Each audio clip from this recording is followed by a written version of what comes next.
Good evening, Craft. It's been ages. How are you doing? How's life? Let me also see why I haven't seen your message inside of this tool. Give me 1 second. Because I have this chat in this tool, but I actually haven't seen your message in it. Super weird. Can you type something now? That's so weird. I would expect to see your message there. Partially connected.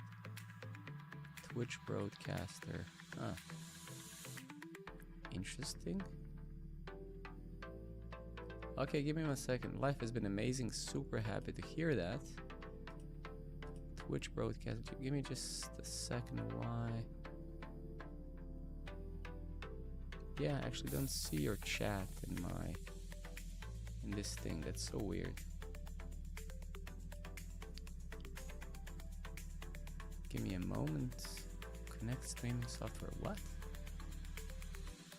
Oh, never mind. I am streaming to YouTube as well. Okay, good. Life has been amazing. That's great. Give me just 2 seconds. Why my chat there is not seen is beyond me. Give me a second. Programmer network connected, partially connected. Okay, let me actually kill it and then open it again, and then we can start. I see. Okay.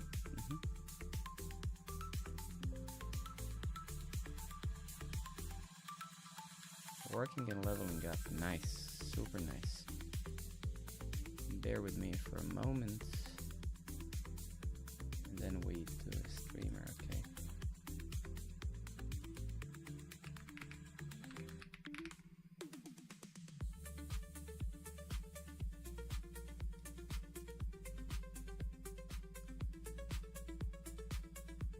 I'm pretty good.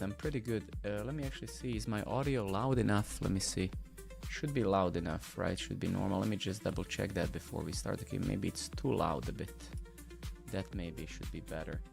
Let me know if it's loud enough and stuff like that.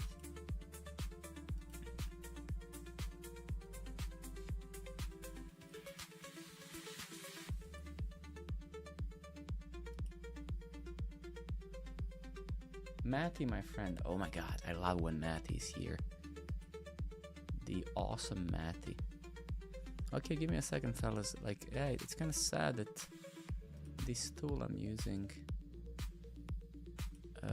kind of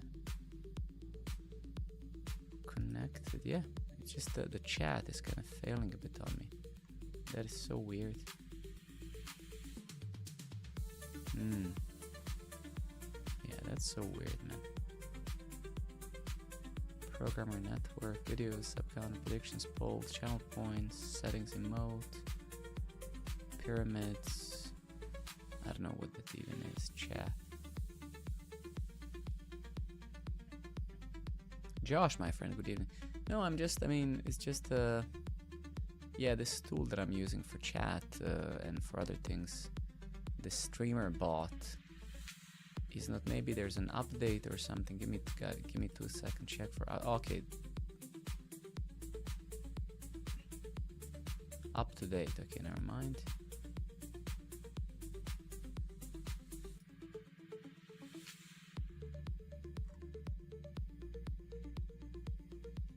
All right, never mind. I guess what I have to do, I'll just use the chat from maybe. No, I already have a pretty awesome tool for that, so there's nothing wrong with it. This is the first time I'm seeing that issue, so it's okay. I'll just go ahead and Julian on YouTube, good evening. So yeah, YouTube is kind of working, so I don't know what's up with just log. Hey buddy. Okay, screw it. Let's just let's leave it there and we see how it is. Okay, cool. I'll just kind of Reptile. Good evening. Thank you very much, guys, for saying something when you join. I think that's pretty awesome. I think it's pretty awesome when you guys do that. Okay, so before we start, I've shared on Programmer Network on the feed. I've shared this thought, basically sharing this very article here. So make sure for some of you juniors, if there's any in this chat, make sure to take a look at that. Make sure to read it. And give me just one more second. You can see here it says partially connected, so there's something wrong with the chat. Like, I kind of don't know what it is. So maybe, actually what I'm gonna do, give me 1 second. So I'll just very quickly go here, because now I can only see YouTube chat. So I'll just very quickly, give me 5 seconds. There was somewhere to pop out this chat. Yeah, pop out chat. And then I'm gonna try to add this to my OBS. So I'm gonna say Twitch and then apply. And then like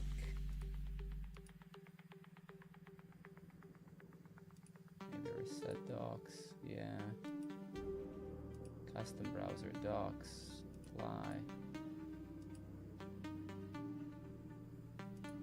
Nice, nice. Okay, good, good. Okay, super, super, super. And then I'll try to put it somewhere in a meaningful place here in my UI. What happened there? I have no idea. Wow, what is happening? What is this text? Oh, wow, am I actually looking at it? Sorry. No, that's not what I wanted. Give me 1 second. How do I like put it in a meaningful place here in OBS?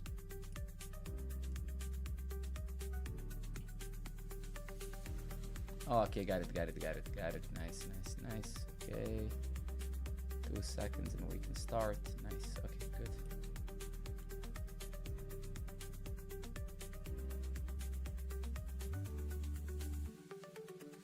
How are you guys, by the way, doing? Anything new in your lives? How was your weekend?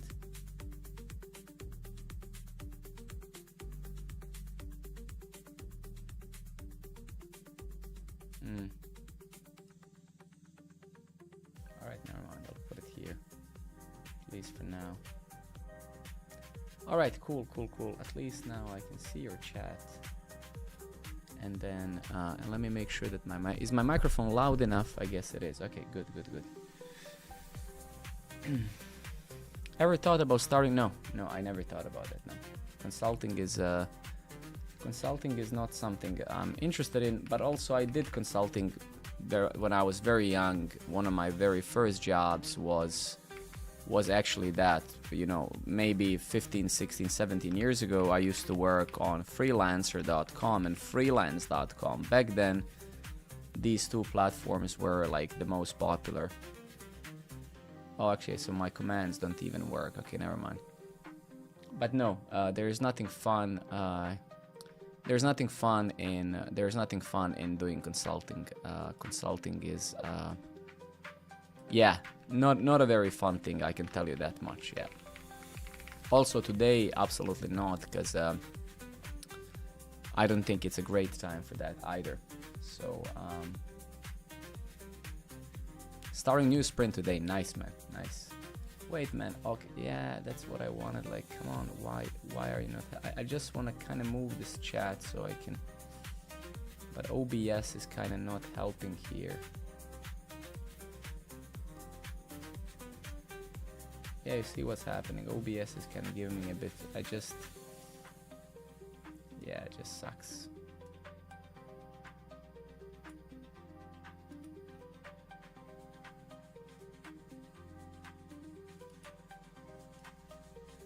Come on, OBS, please help me here.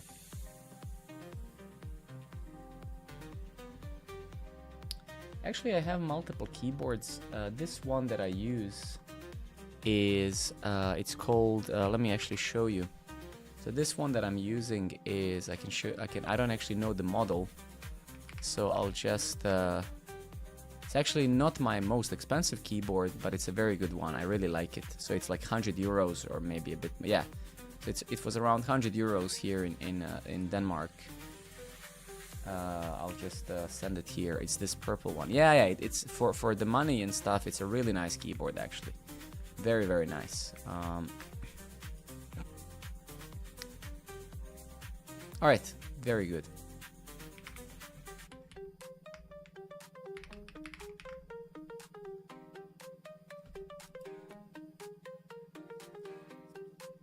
what do you think about the frameworks Nest and Next.js enough to get a job? I mean, that's hard to say. I mean, no. I mean, I don't know what you mean by that. I mean, you need to know fundamentals of programming, not a framework, right? Nobody's gonna give you a job because you just know a framework. So, and yeah, it's my pleasure, of course. No, I mean, no, man. No, my drivers are installing now. How do I cancel this off? Man, this is terrible. Hopefully the stream is not gonna go... What? Are you for real? Yeah, what a start of the stream, man. Absolutely incredible. Really.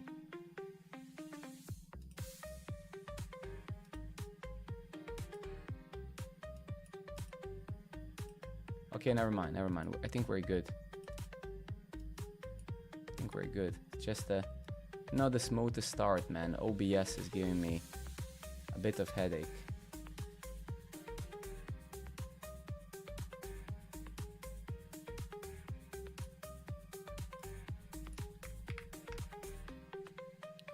OBS is giving me a bit of pain here.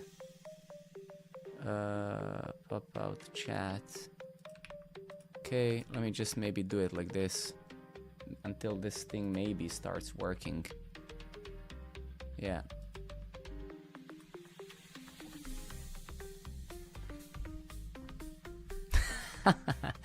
Tailwind, CSS, JavaScript, next Kubernetes. That is a bit funny. Kubernetes is a very hard infrastructural project, right? So I don't think that you know this, and you will not know this in a long time, right? So it's just the way that you put it here. It's almost like, yeah, I'll just learn all of this. It's just simple, right? It takes years to learn these things, right? So, I mean, I would just be very careful to staying humble to yourself, right? This is like saying, should I just learn everything and then I should get a job, right? So that's why I find it a little bit silly. Yeah, if you learn all of that, you will find a job, right? But then it's gonna take you a long time to learn all of that.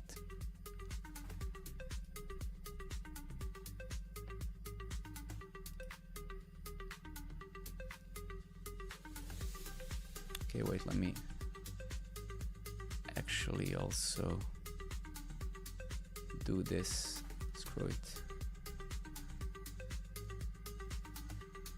Well, I mean, I would start somewhere, right? What you basically wrote half of the company, right? So the skill sets that you wrote half of the company personnel doing stuff, right? So you can write 500 skills if you want, but you have to start somewhere, right?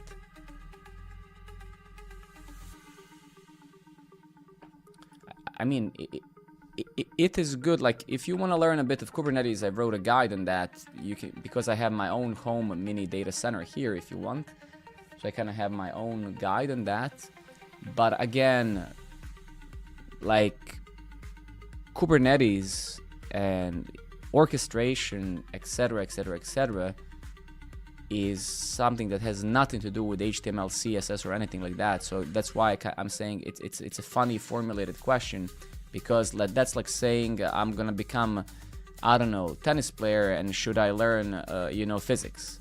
So like it's also very, yeah, I don't know what it means. It's a very silly way to construct the question, right?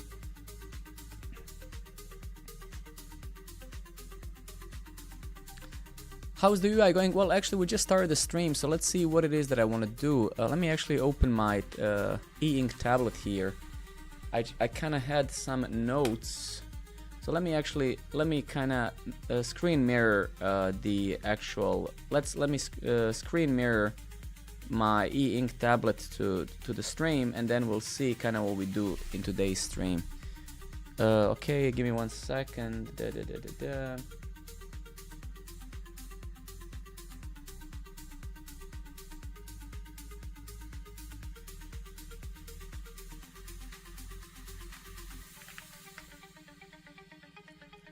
Alright, so if I go to, on my ink tablet, where is it? Programmer Network.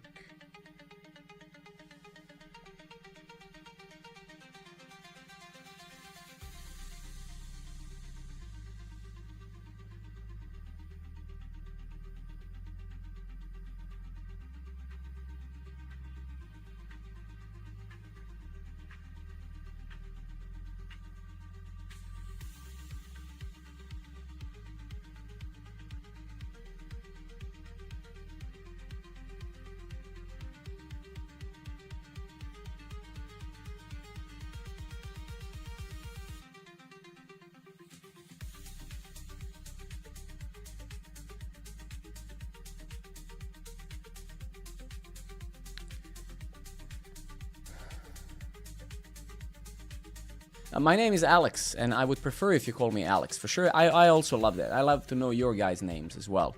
So thank you for asking. I think that's why I always find these like Twitch names hilarious, because I never know, like, I know that I'm talking to human beings, but the names are a bit silly. Okay, great. Okay, let's kind of start doing some work. I'm sorry it took a while for us to start, but I'm having a bit of a... Our tooling is not very useful today. Yeah, it's not very useful today, to say at least. This is Paolo. Okay, good to meet you, Paolo. Thank you very much. That's good to know.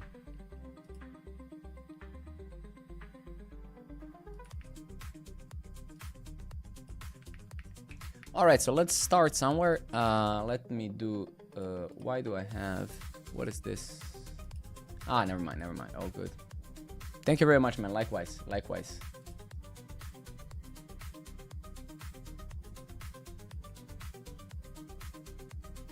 Paolo too, okay. Good to meet you, Paolo. Thank you very much. Okay. Give me 1 second just to kind of configure a few things. Okay, good. So we have the basics now we have our text editor, we have our IDE, and now so let's see so last time I streamed, we kind of did some cool stuff on mobile. More specifically, we added the so last time when I streamed, we kind of did we installed this image compression library, which was called Sharp.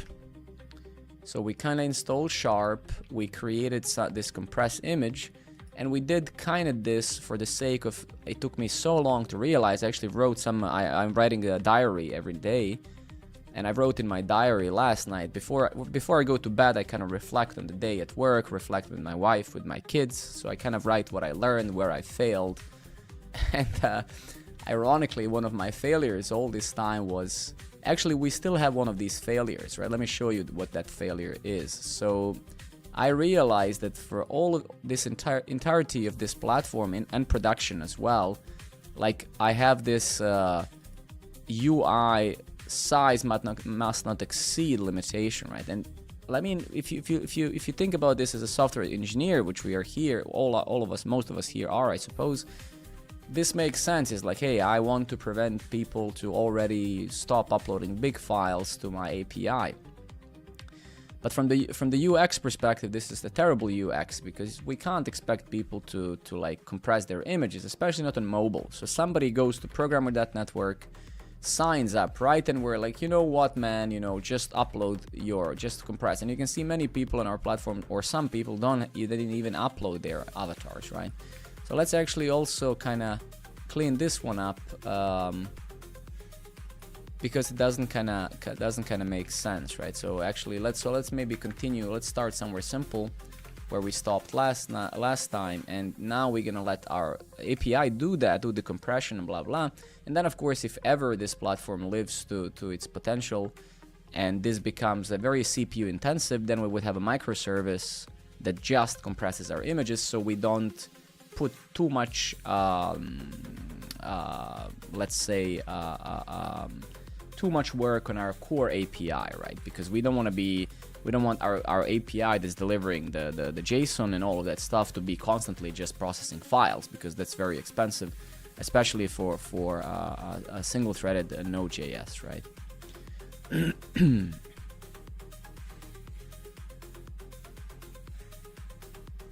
Okay.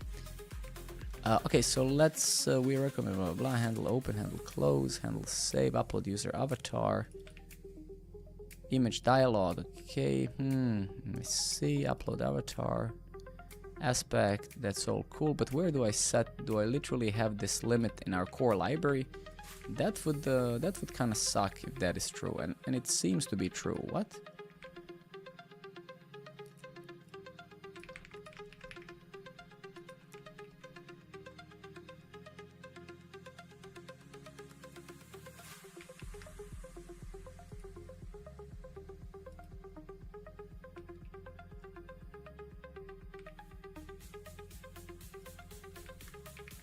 Okay, so I see. Okay, So our image, okay, so let's go over here. Let's go to this Yale library I built for us. Basically, I built the whole UI. Yeah, we are not using third-party like UI but thing. We built our own. So let's actually go ahead and just take a look at that. And then also we're gonna go to image dialog component we have as part of our core library.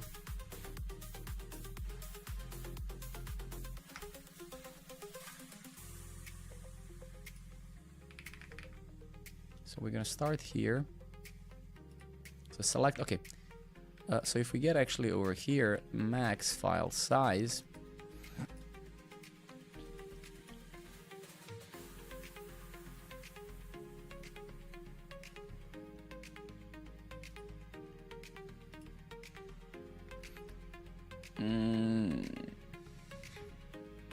Actually, we are allowing undefined. So in fact, what we probably want to do, we want to do this. So we don't want to have that default.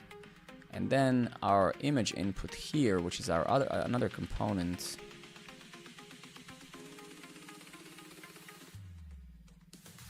Okay, this is correct. Yeah, the value that's largest integer.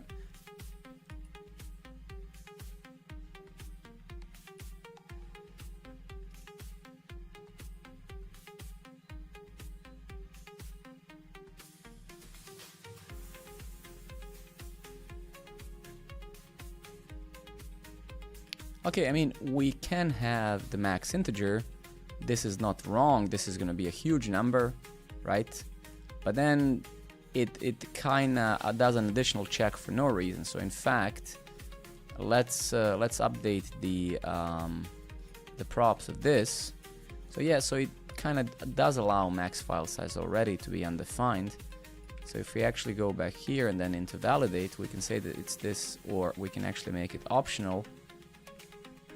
Or we can, yeah.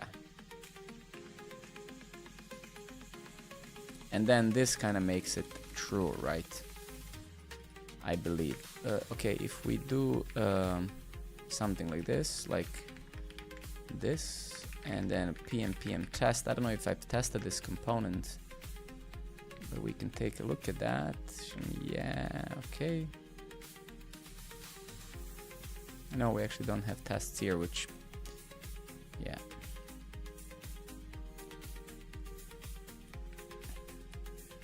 Okay, that's kind of good, yeah.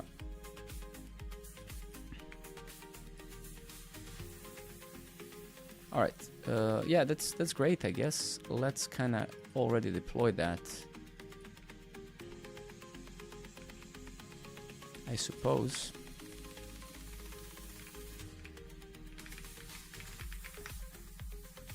Bounty, my friend. Good to see you. Thank you for coming, dude.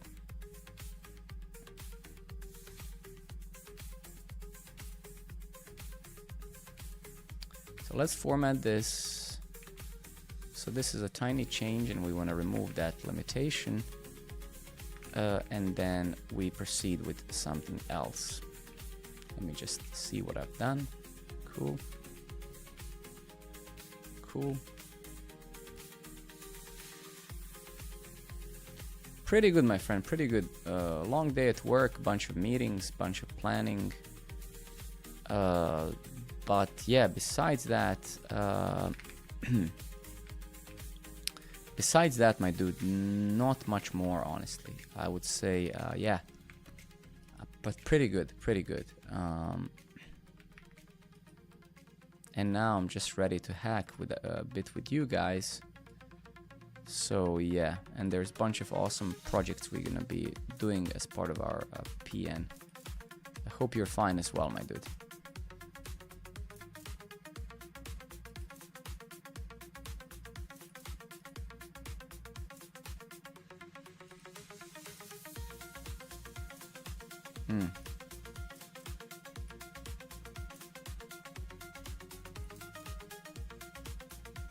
All right, now let's get into some other things a little bit. I'm about literally. I mean, that is good to hear, my dude. That is good to hear.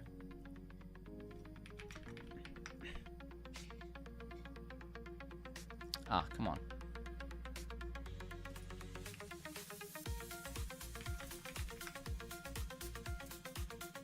All right, so let's wait for that to kind of pass the CI, and then we're instantly going to move to something else. Okay, so let's kind of do a couple of simple things that we can fix very quickly. So I can see that in production we have some of these issues, unfortunately, with some of the styling not being properly rendered. Release number 1. Release of what? What are you releasing?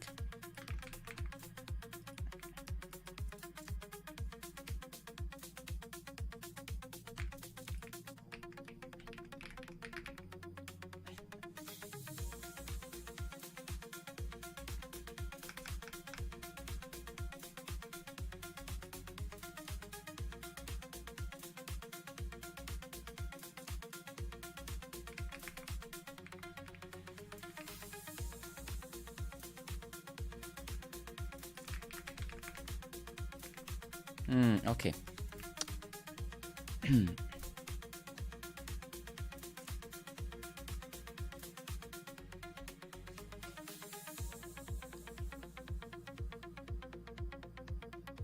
Amon the Rock, hi to you as well, man. Thank you for coming. Okay, so yeah, so one very annoying thing with this setup we have now is that some of these actual borders don't work. I actually have no idea why. But it's since I removed these prefixes from our core library, that crap broke. So that's why we have few of these regressions across few places, which we will have to take a look at now. But let's start slow. So it seems to me, Bounty, that you're doing a lot of things. That's amazing. Do not misunderstand me. Which bot? I'm sorry, I'm not seeing any bots. Where? Oh, I see. Yeah, but I mean, wow, what a fucking irony, man. That their shitty platform should be banning people, not me. Like, wow, like, are you kidding me, bro? I have to ban a bot? Like, well, they should work on this crappy platform, so they ban them themselves, right? What a fucking stupid thing to do, man. Ban. Wow. Are you for real, bro?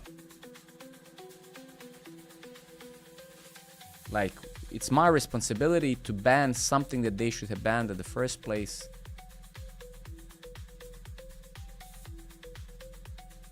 No, I cannot, no. I mean, this is not free consultancy, man. This is a stream where I have to build things. Okay, cool. So, release Yale 6.0, blah, blah, blah. Merging is blocked.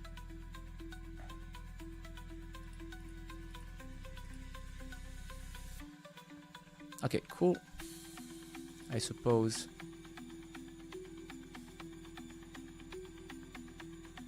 Lucky, thank you very much, man. Thank you for coming. If you have the time, pass by.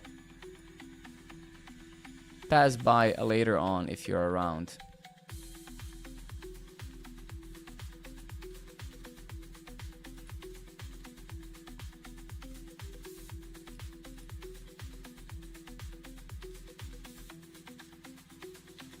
Awesome, man. Thank you very much. But still, thank you for coming and saying hi. I appreciate that a lot, man.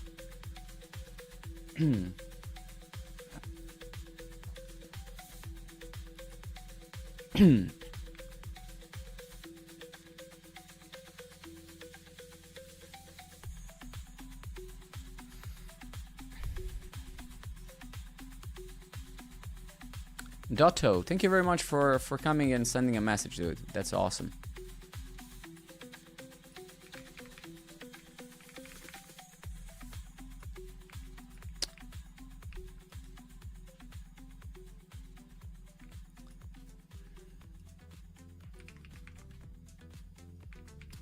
Yeah, okay, these things are a little bit frustrating, I must admit. Actually, I'm not gonna do that now. It's okay. I need to systematically solve that so let's leave that for now. Let's actually see something more meaningful to do. Let's see what we can do today.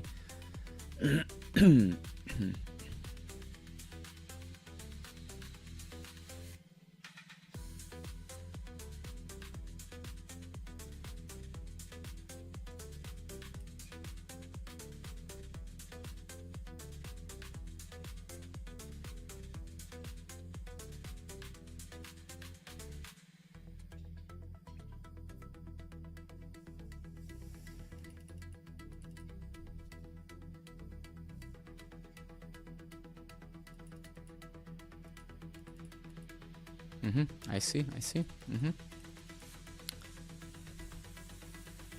So maybe what we could do, kind of slowly rounding up on the meetups feature, because there's maybe some quality of improvement things still here. We could technically do a couple of things, right? Let me also kind of, let's actually get there. Let's do some UI work now. Oh my God, look who is here. Look who is here.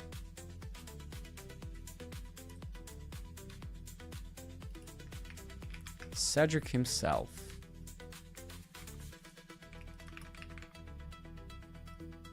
Cedric himself.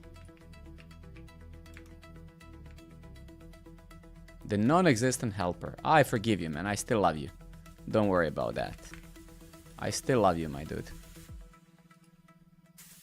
I mean, to some degree, you know, it's kind of also partially my fault. I should try to incentivize you and stuff, but also, you know, with lack of time, both of us, it's also hard to babysit you and myself as well. Then I need to babysit two people, not just one baby. So it's fine, dude. Maybe one day when you have the time. Max, good evening, buddy. Thank you very much for coming. Okay, let me just do this and this. Okay, so let me just do, so we could kind of extend this a bit. Okay, let me think a little bit about it. Let's actually do a bit of research. I know, man, I know. So this is meetup.com. This is kind of what we built in as part of our platform. Copenhagen.js, this December shortcut. Photos, attendees. How do they do attendees? Let's see. I think I have an account. Let's just do a little bit of research so we can kind of get inspired by some of that, what they do.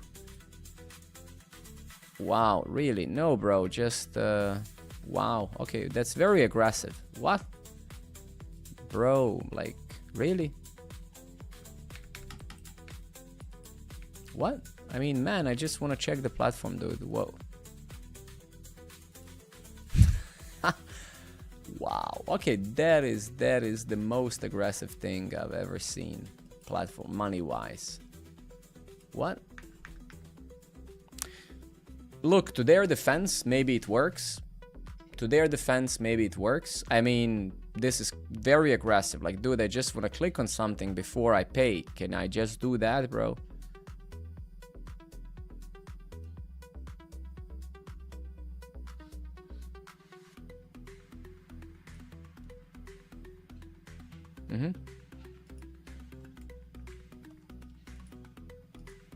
Okay, and how does the hosted by, where is the meetup? So let's just, iSense, good to see you, man. It's been a while. Thank you for coming, man. Okay, so this is how their meetup looks like. Copenhagen, blah, blah, blah. For us, it's like this, kinda. They show number of members.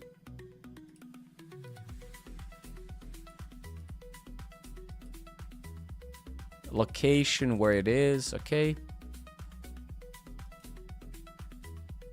And then they have the tabs, just like us, basically. Events, members, photos. Okay, so we're kind of not far. Dude, what? Discussions, okay. All right, let's kind of use AI to kind of just play with this a bit. So, okay, so let's get over here and let's play with that a bit. I mean, this is a fun part of AI, in my opinion. Let's try to get our own meetup landing page to have similar layout. Let's just play with it and see if we can improve our own. Even though our own, I really like it. It's kind of clean what we have. But let's see, because, you know, they have these fancy icons, upcoming events. We kind of, I mean, I built all of these. We built all of these. We also have that. C is so hard. I hate pointers. Actually, I spoke about these types of subjects many times. So essentially, I think C is very nice language. It's the foundation of almost everything. And is it hard or not? it is maybe initially, once you kind of understand, not even once you understand pointers, once you get used to thinking through pointers, right? But it is very, very correct that, and this is why humanity has moved from assembly and low-level languages to high-level languages. People are indeed terrible at dealing with memory. And people are typically bad at dealing with problems that they shouldn't have ever dealt with, right? So technically, compilers and interpreters and garbage collectors, etc., these things do exist to save us from our own, I wouldn't even say lack of anything. It's just allocating memory is not something that humans are good at, and also not something that's fulfilling. You want to build products, no matter if it's a CLI app, if it's a web page, if it's a airplane software. Of course, now again, there's exceptions where you do have to be very careful with memory, right? So not everything runs on a 40 or a 64 gigs RAM, right? So there are some exceptions with aviation and military and some places where you want the absolute control over memory. But these types of jobs, I have a friend who works in an aviation company. These types of jobs have vastly different workflows and vastly different audits. So for example, if you're building software for airplanes, these audits and these tests take months and months before they're merged. So typically, that in these scenarios, languages like C are fine. But if you're building a product or something like that, you don't want to allocate memory. You want to build the product, right? So that is a difference.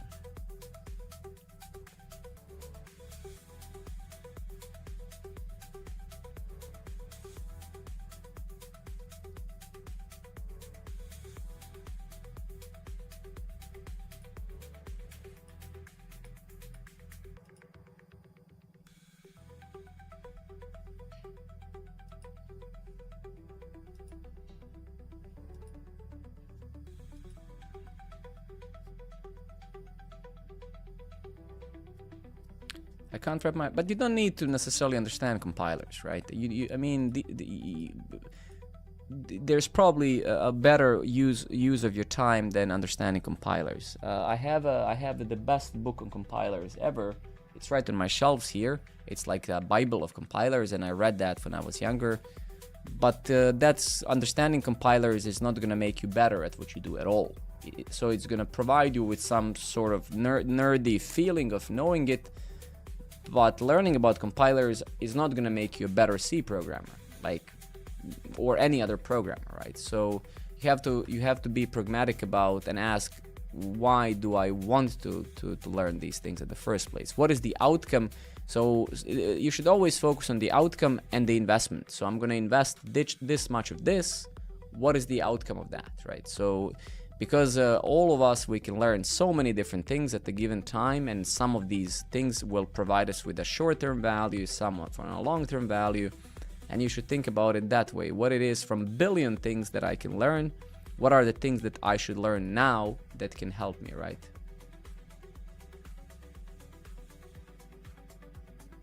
So, I mean, it's fine to learn some of these things so you can join a nerdy chat and talk about it, but in practice, in being pragmatic, it actually doesn't do much for one.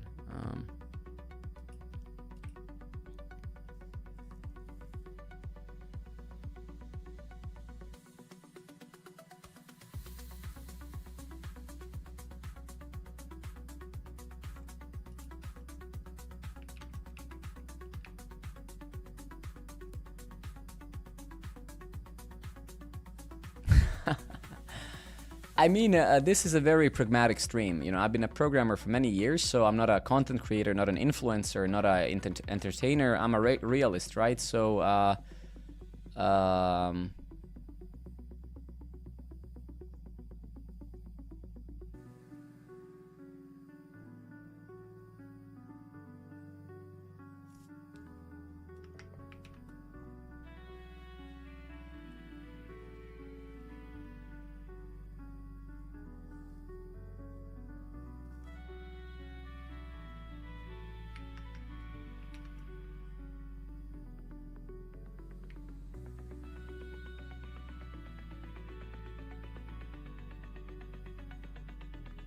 let's try this. Let's play a bit with this.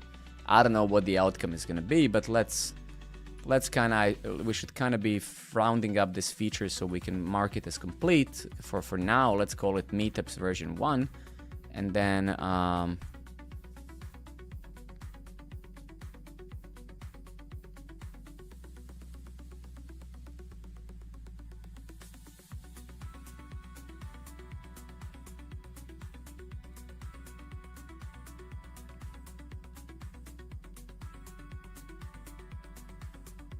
all right, let's give it a shot. Yeah.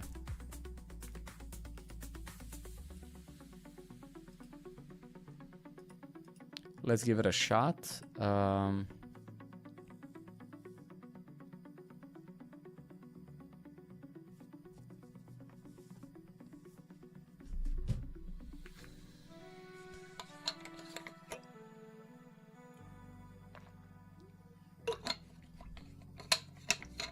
Professor Logout. Good evening. Thank you very much for coming, man, and sending your first message. That's cool. Thank you very much. I think it's very awesome when people just chip in and say something. I appreciate that a lot, man. Thank you. Okay. This is pretty terrible. Can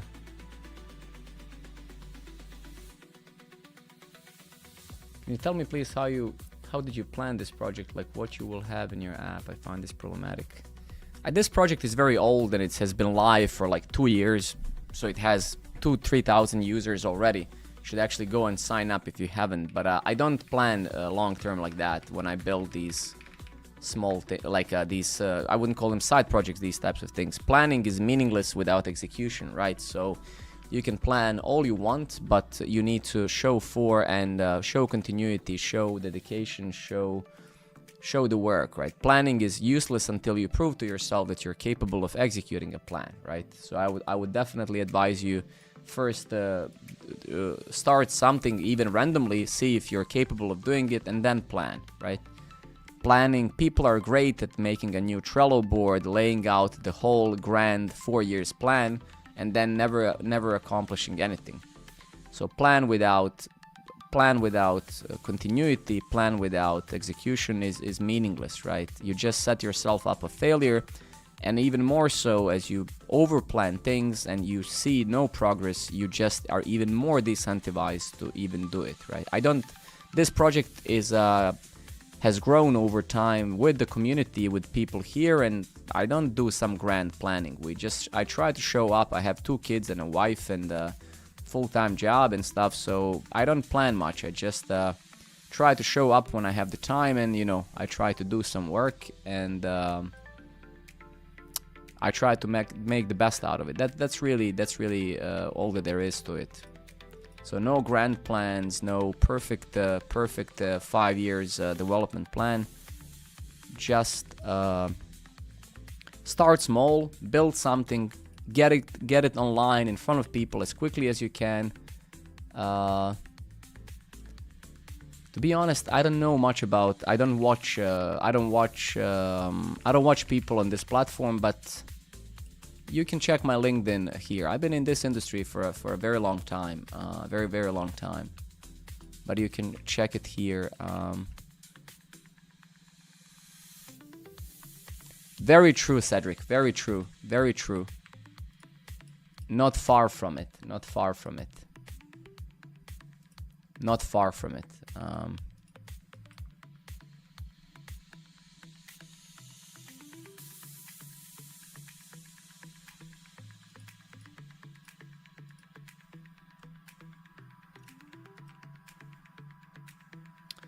My pleasure, but genuinely be real with yourself. So note that if you can show some sort of a stoic mentality, if you're capable of actually planning and executing, prove that to yourself first before you make any grand plans, right? Because again, as I said, plans are meaningless without action. So you can plan all you want, but it's not gonna do much for you. I've seen people plan and grand plan and do all sorts of things, but it's all for nothing, because everybody is very good at saying things. As I said many times before, everybody can say it, very few can do it. So inside of this stream, over the years when I was streaming actively, I've seen people with all sorts of ideas and why don't you do this, why don't you do that, and then you ask them what have you built ever, and they just disappear, right?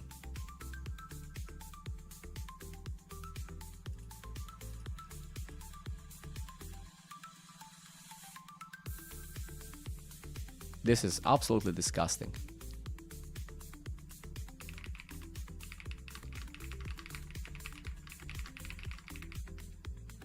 No, this stream is, if you go and read the description on Twitch, this stream is, I mean, I try to just be a normal person. I don't think I'm doing actually anything. I don't think that anything I'm saying is anything special. I think it's just common sense. So I know that maybe that's not what you hear from a typical content creator, because, you know, you have to adjust yourself towards your audience, and you have to satisfy everybody. So some, you know, as fewer people get, less people get mad. But I'm not a content creator, so I don't care if somebody gets mad. If you get mad, well, that's your problem, not mine. Okay, so yeah, actually, yeah, I don't know. This is not terrible, but what can I say? I mean, honestly, what?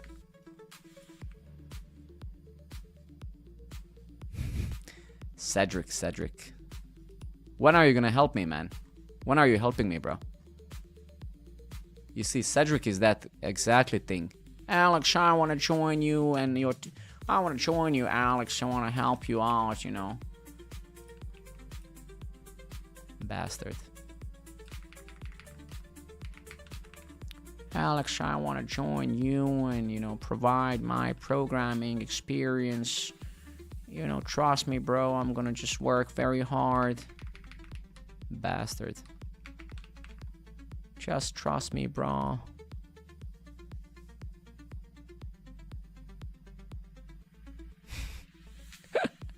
Okay. I mean, I'm very happy that you're very happy to share that information with me. Like, very personal information. Alex, I've been shitting my pants. It was insane. It's good that you didn't come to Copenhagen, man, to visit. That would be like, I would probably be thinking, man, this is the weirdest guy ever. We just met finally physically. He came to my house, and then he just shat for like 3 days at my apartment. That would be... this project is not open source, but some things are open source. Yeah, you can find them. You can find the programmer network. Like, for example, my UI library is fully open source. All of these components, and so you can find some things over there. So I wrote a bunch of open source stuff for this project, but the project itself is not open source, no. Okay, so let's actually take a look at these slight improvements. So what have we done? So we have the members preview. Sure. And then we're showing basically up to 10 members. Okay. Have the overview tab, which was a little bit changed. Sure. Let's take a look at the mobile view. We can't mess that up. It has to be perfect on mobile as well. Events, sure. Members, sure. All right, let's kind of push that to production already and see how it looks like. So very incremental changes. That's the only... what's your views? Well, that's not coding, right? So whoever invented that term, that's not coding. I mean, I'm very happy that that thing exists, and it enables a lot of non-technical people to kind of be able to use English to build things, but I think it's very disingenuous to call that coding. That has nothing to do with coding. So the term itself is fundamentally wrong. That has nothing to do with coding. You're not writing code at all. So I think calling it coding is just absurd, you know. But is it amazing? Can you generate a lot of awesome ideas and ship fast and fail fast? Prove your business idea. Even go in front of investors and stuff. Absolutely, you can. So it has its purpose, and I think it's awesome. But it's just not coding. I would just be careful using word coding in it, because there's nothing that you're coding. you're going into an input like this and saying, hey, AI, build a login screen for me, right? So it's not really coding, but as a concept for non-technical people, I think it's and also for us technical people. Like, I use Lovable many times when I'm doing projects at work with my own team, and we're exploring like how should we like. So for ideation, it's awesome. So every tool has its own function, right? So you just have to find the tools and say, hey, where can I apply all of these amazing tools today? It's just, yeah, it's not coding really. It's more like, hey, let me generate mockups using English or any other language for that matter, right? So yeah, I think it's awesome, but I would not call it coding because you're not really coding, right? It's, you know, you're more like trying to tell computer to build something using words, which is, again, absolutely fascinating, and I support it. I'm happy for all the non-technical people who, you know, had so many ideas in their lives, but they never had the opportunity to do things, to hire a developer. Now they can do that, and more power to that. I genuinely mean it. I say more power to that, but yeah, that's not programming, that's experimenting, right?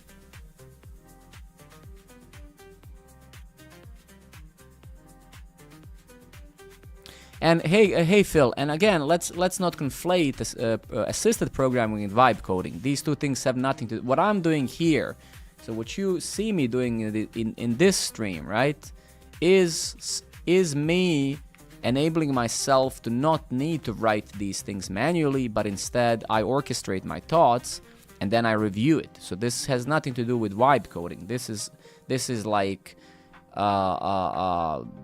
this is very guided programming that's very much about automating key presses. So because I cannot beat the speed of computer, that's impossible. I cannot be faster than a computer at producing strings. So what I use AI for is, as a mastermind behind what I'm doing, is I give it proper plans, proper execution plans. It writes it for me, then I adjust it, then I review it, then I change it. So that has nothing to do with the concept of vibe coding. That is, and let's not call it vibe coding. Let's call it ideation, wannabe coding or whatever. I think wannabe coding would have been better, right?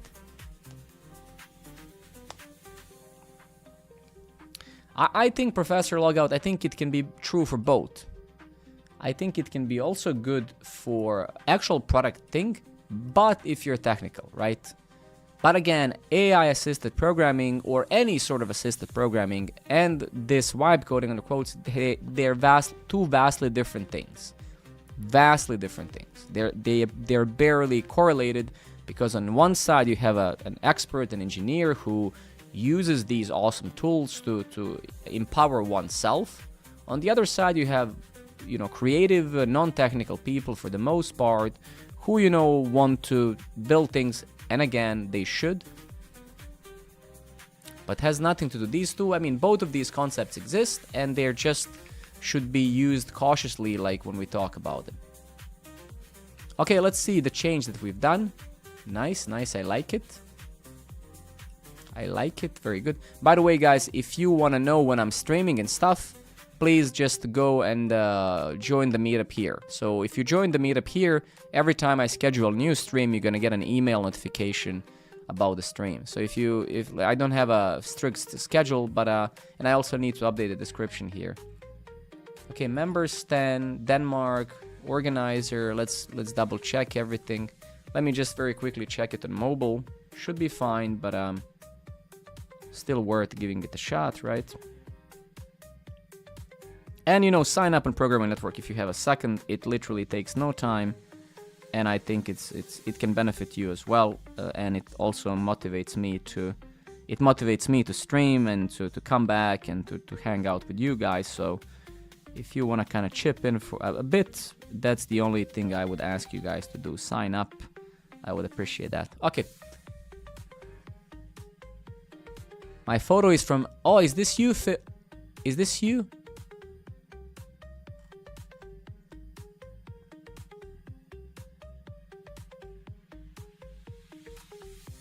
Maya, thank you very much. That's very kind of you. That is awesome. I'm very happy that you, yeah. It's my pleasure. Marco is you, okay. Let me follow you, Marco. Thank you very much. There's a small UI bug when you hover the organize a meetup button. Okay, wait. Yeah, I've actually seen that. We need to, yeah, Max, I've actually seen this. And this is actually, I don't know if Cedric is still here. He fucked this up. So I'm gonna blame him and shame him here publicly. So Cedric, if you're here, I'm looking at you, bro. I don't know if he's here, but yeah, I'm looking at you, man. Like literally right now. I mean, I'm looking at my teleprompter, but I'm looking at you through it. I actually see you now sitting in your chair. Right. He implemented 3 features, literally. And out of the 3 features, 1 is broken.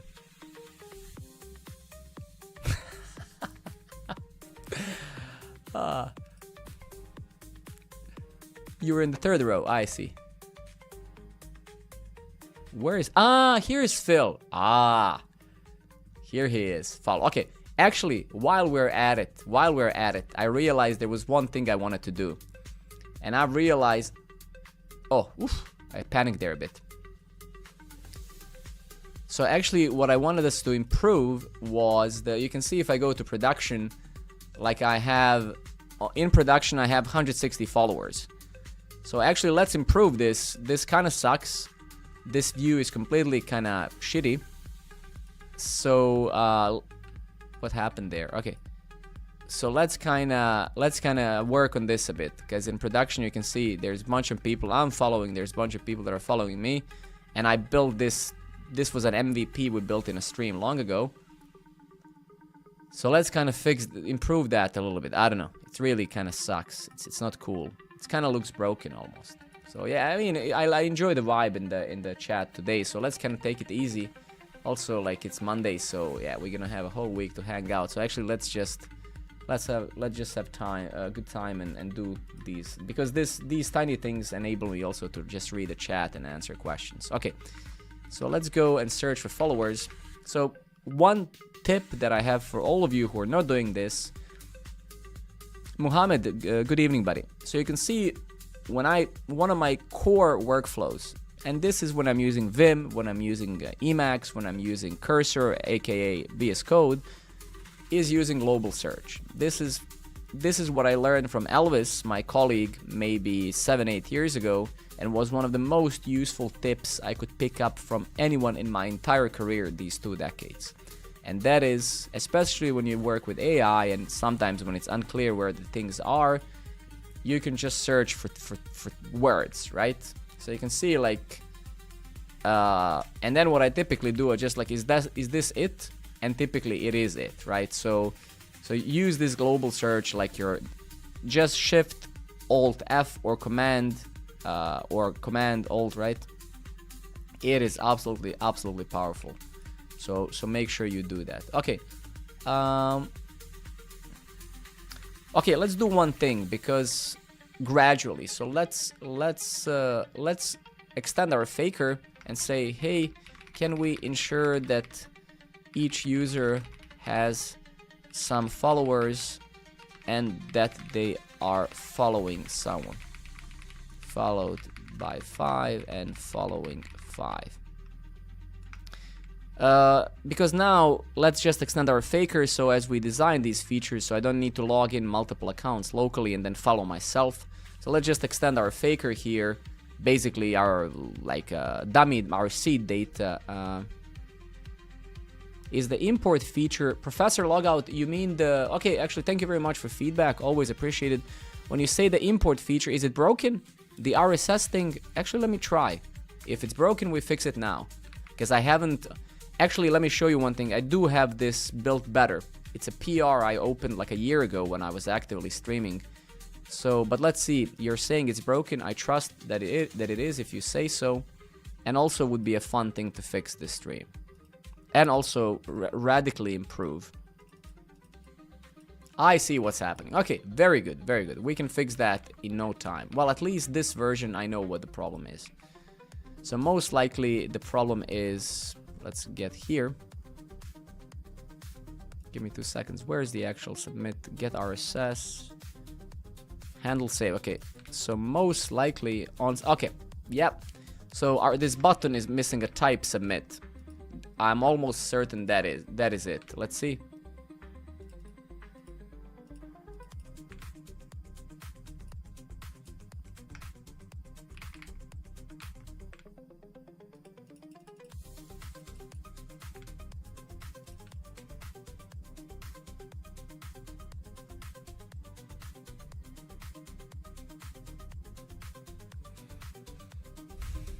All right. We fix it simply by doing this. And now it should succeed, and it does, as you can see. Now if I go to my profile locally, the RSS should have actually parsed. Yeah, and this is my kind of blog. So this is kind of my very old website. This is kind of, I haven't written something there in a long time, but so this is what I just parsed now. And so it worked. Okay, but we'll improve it still. I'll push this change soon so it works for you. Give me like a minute. But then we kind of do a bit better. Create user followers. Cool. Okay. Let's go to setup Postgres, and so I'm gonna uncomment this. This is gonna regenerate the data. It's gonna nuke the whole database, and then it's gonna generate the new dummy data. So let's try doing that and see if it works. Let's go like Docker container PS. Let's kind of just check our logs here. Infrastructure dev. Where's my API? API dev. Sure. Ah. Shit. Oh, I didn't copy it. Ah, come on, Alex. Come on.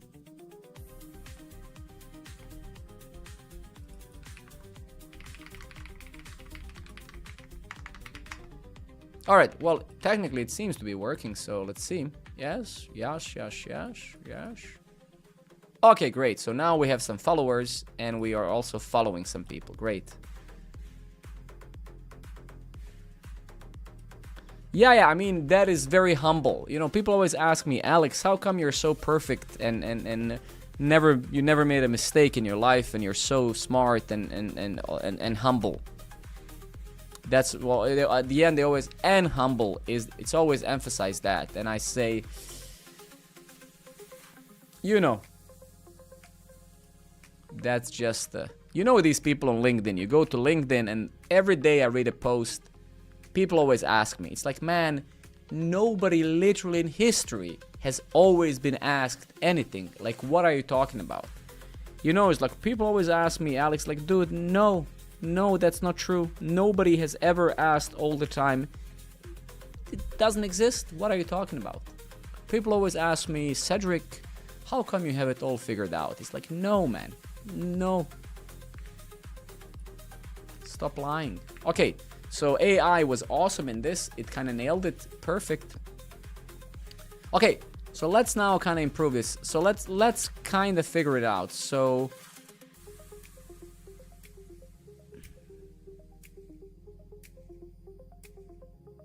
I think I would like to have a back button when I enter inside a post or article to not losing scroll position.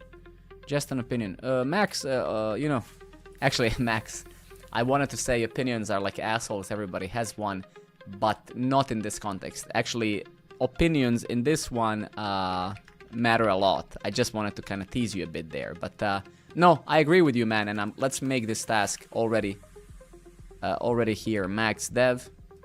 I just kind of wanted to, I just felt the necessity to tease you for a second, but thank you, man. I appreciate the feedback. We implement that as well. It's pretty easy.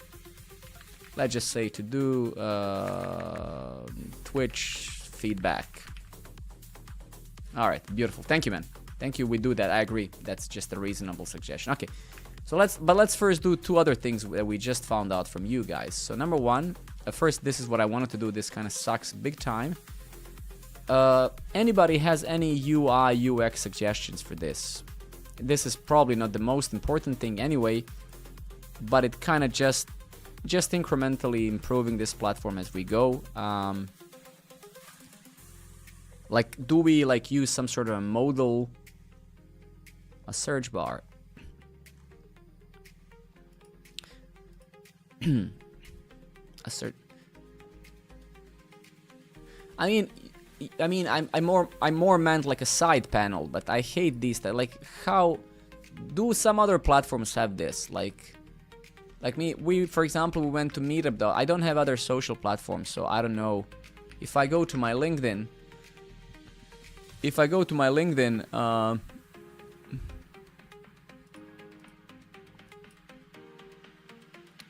like, if I click 500 connections, what do we get? Oh, interesting.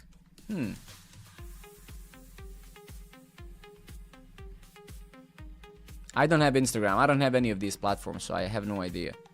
I only have LinkedIn and Programmer Network. So if you click, it kind of opens in a new view. I mean, that's, I don't know, that feels a bit weird, man.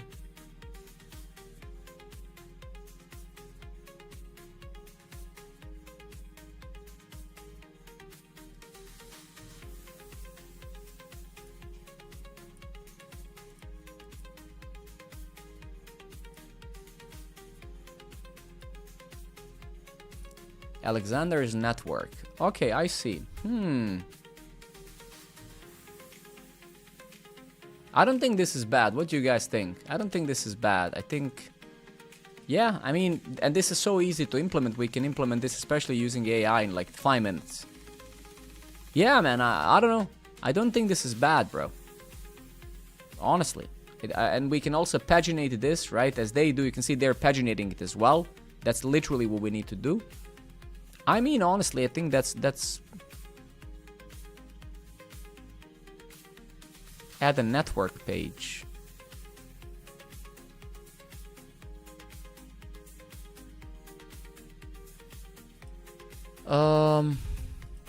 Should we call creators network then? Like, if we go to like, do you guys should we call this like network? How should we call this? Do you guys like creators, or should we call this network?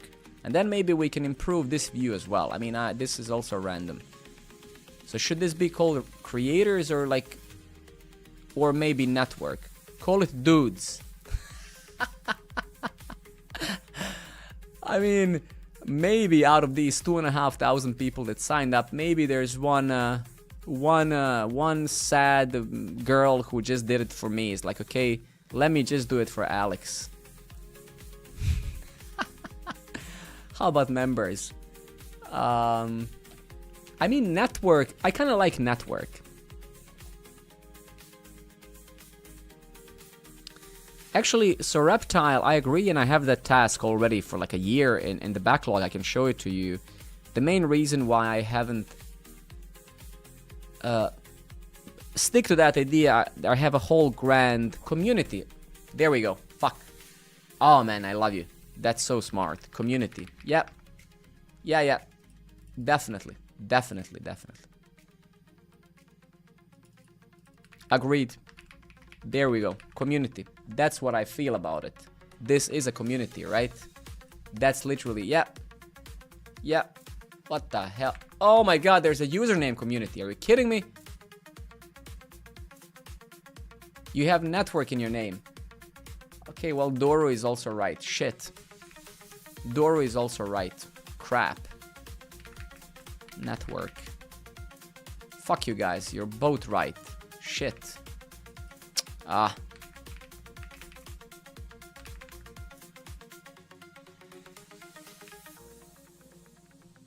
Oh, I see.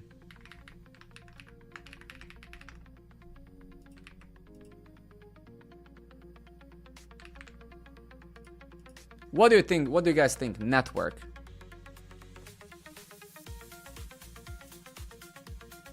No, but keep in mind, this is not mine. So actually, I'm sorry. We are kind of diverging between two things. We're talking about two things. So what we're gonna fix now is, if we go to my profile, we need to fix this. This is what we're gonna replicate from LinkedIn. So I think I think we like this a lot. I'm now more discussing this thing in the top. Right now it says creators. No, it doesn't. It actually doesn't. It doesn't, Mohammed, at all. I just didn't. So do you guys think this thing here should be network or community? Doru, my friend and designer, he thinks network. What do you guys think? Network or community? Community is kind of... this is Doru, just a list of all of our signed up users. No worries. So this is kind of a list of all, but I like community. I don't know. That's what I'm also. This is what stream is kind of for. That's why I literally stream. So we make a community, right? Community better. I actually think I agree with that. Honestly, I think I agree with that. Yeah. I'm with you, I think. Yeah, exactly, Doru. This is just all people who signed up on Programmer Network. So it's like members. It's like, if you go here, Doru, you're going to find all people who are part of Programmer Network. So, and now we're just discussing maybe creators is a weird thing. It's very confusing, like, right? So I think community, I like it a lot. I think it should be that. Okay, let's now... So let's now kind of do this, right? Exactly. Okay, so let's now kind of get onto this. So let's get, of course, in a new session here so we don't pollute the context. Let's switch to plan. Let's give it this and say we need to drastically 10x improve the experience for showing followers following under our user profile.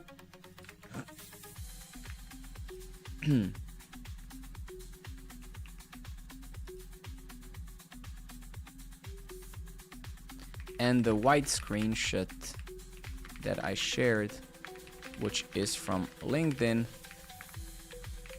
is a perfect example of what we want. Let's play a bit with the design and see how we get there.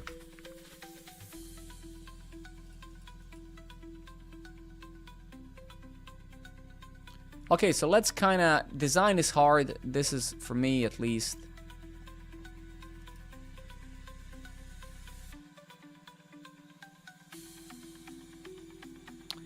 Professor, let me actually check. I believe that it does auto-publish that. Most of them... So let me show you how I built that back. So if I search for parser, I don't remember how I built it, but let me try to show you and then we figure it out together. I don't remember how I built it. So here's so I'm using the RSS parser library. I instantiate the parser. I used category and description. So is domain owner. So as you can see, actually, I don't know if I've implemented this, but I think that I did, because I want to make sure that the content that you're parsing is in fact your own. So you have to create like a text record and stuff. So let's see what we do. So as you can see, I have parse RSS articles. I strip the HTML tags for security reasons. We parse the feed. We get the items. Then I try to find the tags that match tags in Programmer Network platform. So I'm trying to say, and here is actually where we could use AI. So we could, because I'm using OpenAI already to validate pornographic images on Programmer Network and some security things, we could actually now, as you mentioned it, we could add some AI here. So for example, when I parse your content, your tags might not match the tags we have in Programmer Network, but we could give it to OpenAI and say, hey, well, I know that they're not the same, but match to the closest tag that we have. So we could, for example, utilize AI here for that, I think. Okay, anyway, so what we extract the title, link, description, publish date, and categories. We, of course, again, for the sake of security, we truncate all the HTML because we need JSON, not HTML, so we need just strings. So this is what I get. And then when we do that, we call this somewhere in some endpoint. So let's see, parse RSS articles. Yeah, we do it here.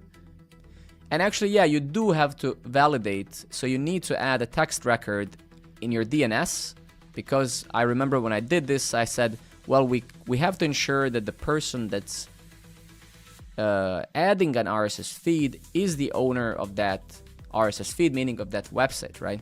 As you can see, we have this txt, so I think I have in the RSS somewhere. I don't remember. I built that very long ago, but I think I said. Well, okay, so this is okay. I'm gonna show you maybe that's so maybe I've done the backend, but I never merged the new front end. But yeah, there is a step where it tells you, hey, you have to validate your blah blah blah. I'm gonna get there in a second. Give me a moment. Okay, but before we discuss that, and I need to respond with your to you. Actually, I think also your question could lead us to also a better solution. Maybe when we do. Maybe when we parse the RSS, maybe we should in fact just default to drafts, right?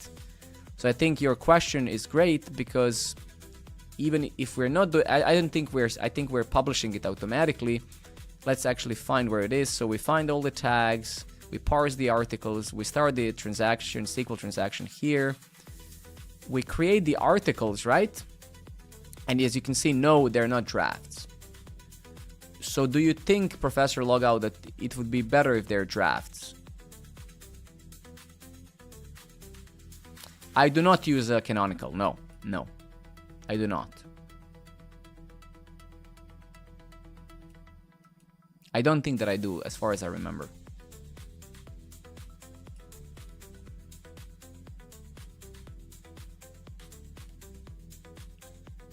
Well, I mean, the thing is, look, when you import like RSS, so for example, as I did, you see, this is literally my RSS from Alexander, my old website. So if I import it, right, you can see it succeeded and it imported all of them. So if I click on this now, it takes me there. If I click on something else, it takes me there. And if I go to my profile now and find some of these, right? Oops, that's thoughts. Let's find here. So if I go to some of them, actually this link is now, I believe, broken. Most likely this should be, if I recall, taking you to the, but maybe, you know, maybe you don't want that. Maybe you want to go here and then kind of do a bit of editing and stuff before you do that, right? But there's certain questions that we have to, so for example, keep in mind that we do not parse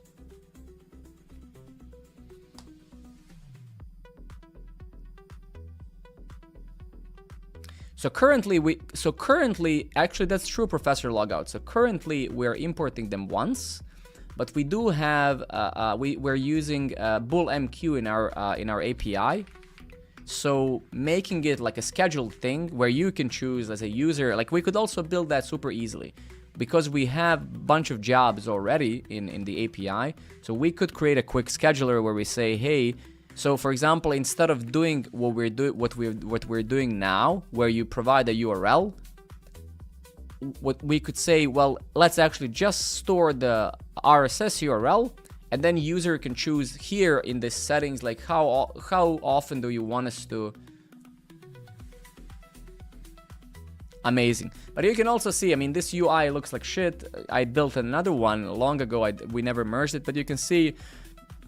I also had to safeguard the API from somebody spamming and re-importing. So you can see I only allow imports of RSS every 24 hours, which is a perfect candidate to switch it to actual a cron job of some sort. So we just say, hey, every 24 hours, refetch the RSS. So if Professor Logout wrote another article, in the meanwhile, you know, re-import them all. But very good that you remind. Actually, we have a PR that's a lot more awesome that we can actually go ahead this stream. But actually, that's a very good point. Shit, let's actually write that because I know why. Because you're basically saying, Alex, you're gonna crap fully on my, you're gonna degrade my SEO by doing that, and I agree with you. I just never thought about it.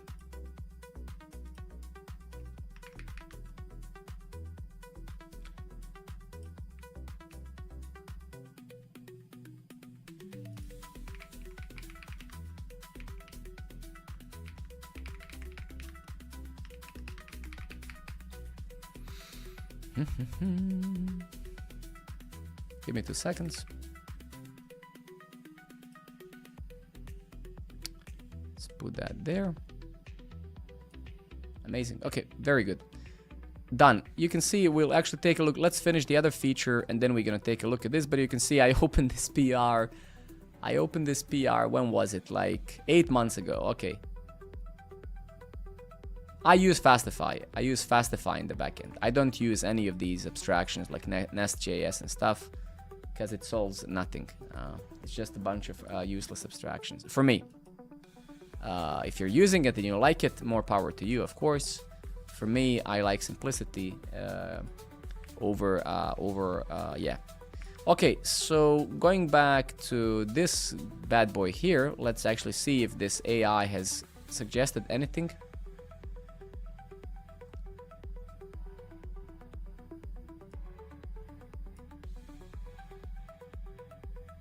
Okay, so let's say 1A, sure.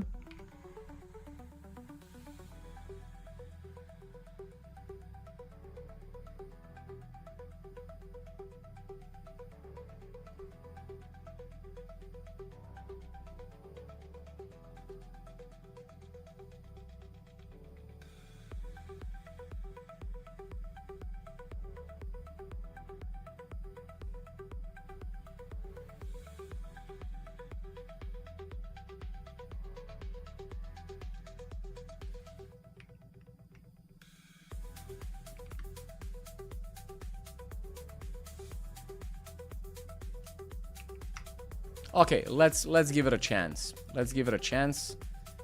Let's give it a chance for sure. I prefer pure React, but I agree with you, Mohammed. That's a great choice. That is an amazing choice. Go is probably my favorite language, and pure React is my favorite library. So we're very much alike. I agree with you. That level of simplicity that you just described is almost perfect as you can get. No bullshit bundlers, no file-based routing, no hybrid monsters, no crappy development experience. You picked almost the best of two worlds. Go is beautiful language, simple, very concurrent, very efficient. You build that binary. No, we will not do it. I still love nodejs as well, and I think it's awesome. But Go is truly a beautiful language. Truly beautiful language.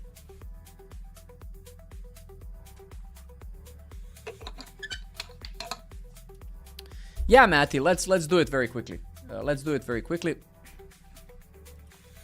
So like when I speak about, okay, so before I show you the structure,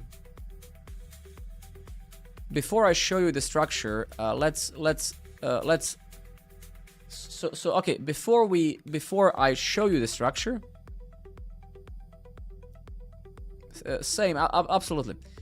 So let me kind of convey my almost 2 decades of experience into 5 minutes.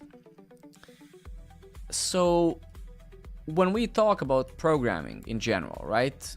Programming in general is really composed of just few basic concepts: functions, statements, loops, variables, etc. Concurrency, events, right? Objects, data structures. That's programming.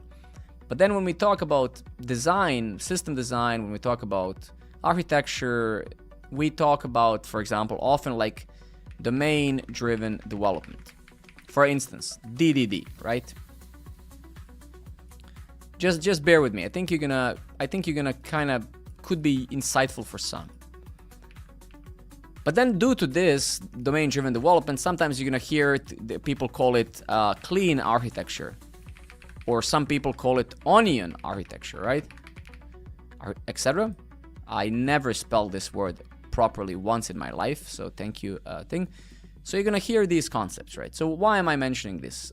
So I'm mentioning this because some smart people over the years, they realized that, yeah, abstractions are great. And they came up with this idea that abstractions are great and that there's all of these layers of responsibility because some nerd, I call him basement dweller, some nerd at one point in time said, you know what, what if at one point in time we need to change the database from X to Y completely, right? Then some other nerd said, yeah, man, that's actually right.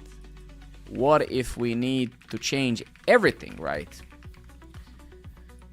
So these types of questions raised and brought some of these architectural patterns to these types of things. So this basement dweller came up with all of these abstractions and gave them names. And there's a bunch of names. And these abstraction names then have their own subnames, pattern, like a repository and service and this and that. But fundamentally, what all of these things are just objects or functions or whatever with bunch of different layers, right? So layer 1 of something, layer 2 of something, right? And layer n of something. So, but again, fundamentally, these are just functions calling other functions, Absolutely, absolutely. Okay, so bear with me. I'll be short before we get into thing, right? Now, of course, there are still basement dwellers who live amongst us and who still believe in these things, right? They're still saying, yeah, we need separation of concerns in all of these layers because what if you do this? I can tell you that since 2007, since I professionally built software, professionally, not at my mom's basement, but building companies, I've never yet changed a database fully from one to another. I still haven't done it since 2007. Nor I have ever done anything as, right, no, hear me out, Mohammed. I'll get there. I'm not saying that all of this is bad. I'll get to my point in a second.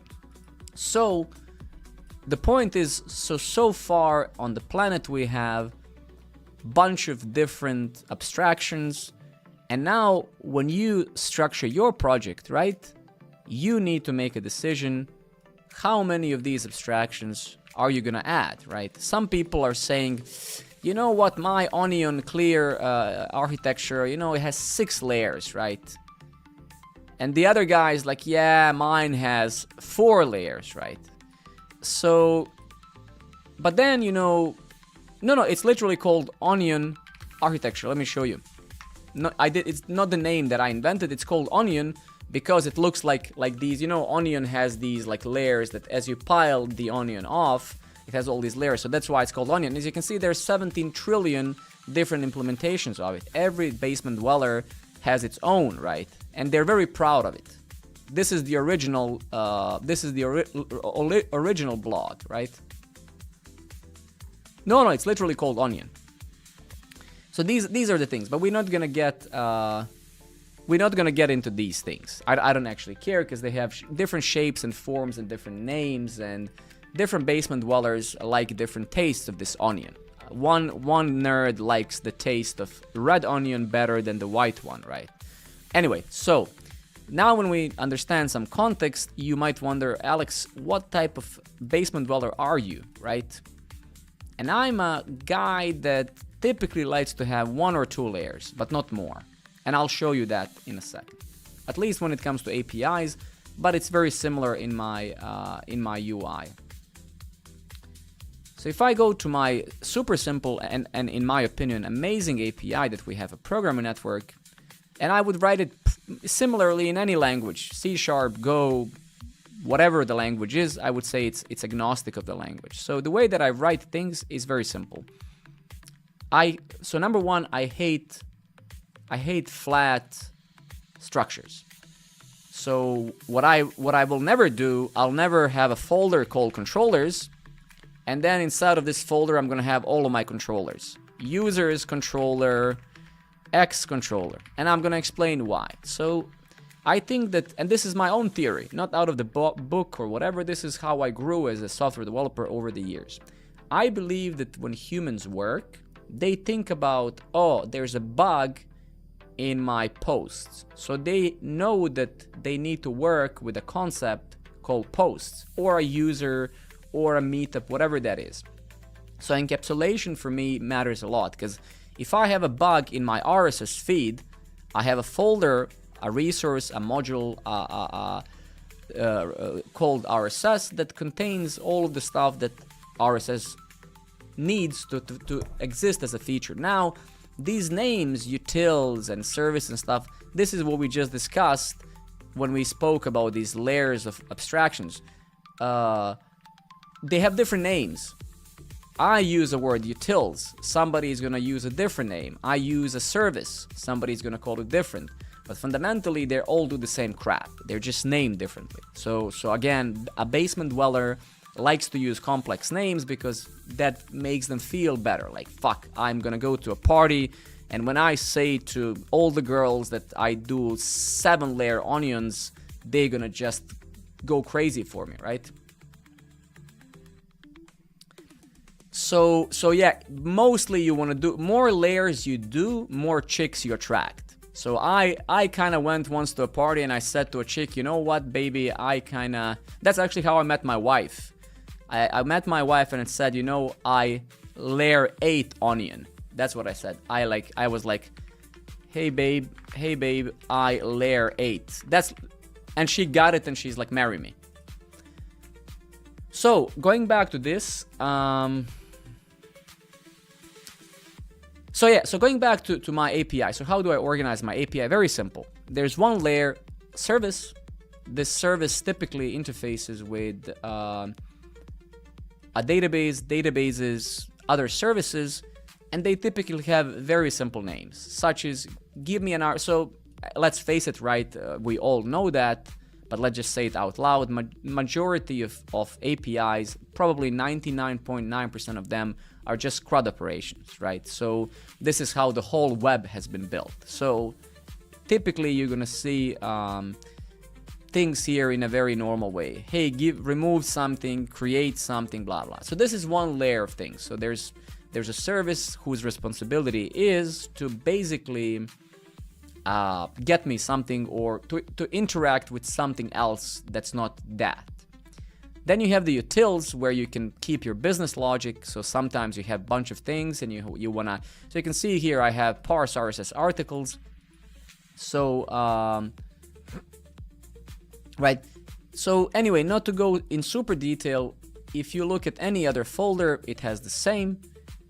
I would say that the core principle for me is grouping things by features, by domain, by insert 500 different variations of this name, right? So the theory, then the vocabulary doesn't really matter. What matters is, does your code make sense? I bet that any of you who, if you had to do any work on this API, would understand this API in 5 minutes.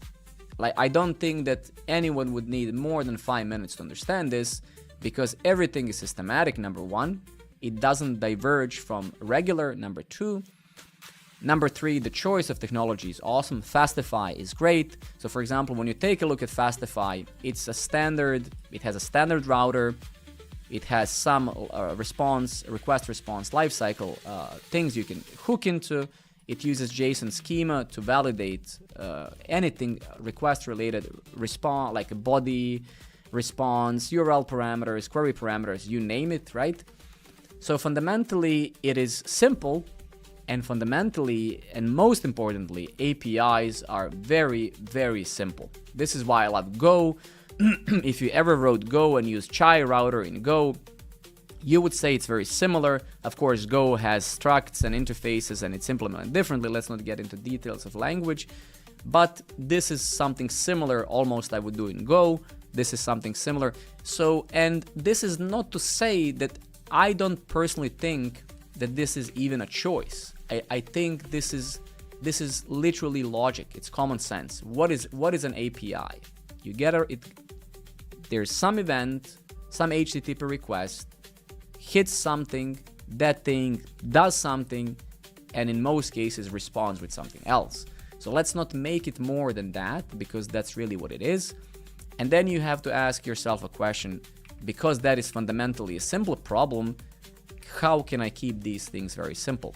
And that's what my thing is, right?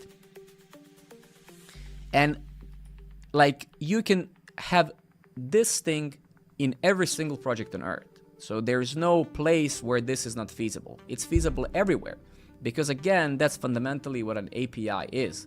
There's no difference between Programmer Network API and Facebook's API. On Facebook or food marketplace API, in that food marketplace, you're gonna have /apples/bananas, right? And yeah, I mean, these are some, actually this is not literally utils. I literally have like common API, if you may. So this is not like, this was hard to name. So you can see these are like scrape URL, sideman, whatever. And that's it. And then I have some of my own concepts. As you can see, setup queues, setup faker, setup migrations. Again, you don't have to drown in existing theory. You have to often say, and again, it's actually quite fascinating how very oftentimes we regress from logic. Like, you don't have to read 15 books and stick to holy rules of basement dwellers, right? You have to ask yourself, man, like, is this stuff simple? How quickly can I like change it? And if you can answer these basic, like for example, and that's why I say, somebody asked me about nestjs. Nestjs is this heavily overcomplicated. It's using an event emitter. So, when this thing, and of course, I mean, if you read their documentation and stuff like that, sure, it kind of, yeah, but we have reasons, there's these separations of concerns, blah, blah, blah. Man, I'm not asking about technicalities. I'm asking, is it simple or not? And this is just as simple as it gets in my experience. I wrote C#, I wrote C++, I wrote PHP, I wrote many languages throughout my career. And when it comes to APIs, this is where I landed. And no matter which language I switched to, I would still write it in some shape or form like this. Good thing about my own thought process is I'm not really locked onto any ideas of naming per se. I don't care if something is called a util or a repository or a domain or a feature, right? These are just names that mean the same thing, right? So don't get stuck onto these things. Just fundamentally always say, can I actually make this as simple as I possibly can? And of course, depending on the tool that you're using, framework, library, in some cases you're gonna have some concepts that you don't have somewhere else. For example, here in Fastify has decorators. So I, for example, have a file called setup-decorators. Why setup-decorators? Because it makes sense to me. I have memorized a concept called setup. So whenever I need to find some of these things, I literally just say setup and then dash, and then I see the core kind of boilerplatey type of stuff that I have in my app. So note that sometimes naming things, naming your files makes sense, so you can actually, of course, find them easier, right? But you can see setup decorators, and this is where I kind of define my request, reply decorators, global decorators, app level decorators, etc., right? And this is it, man. That's really all that there is to it. I could get into more detail if you want, Matty, but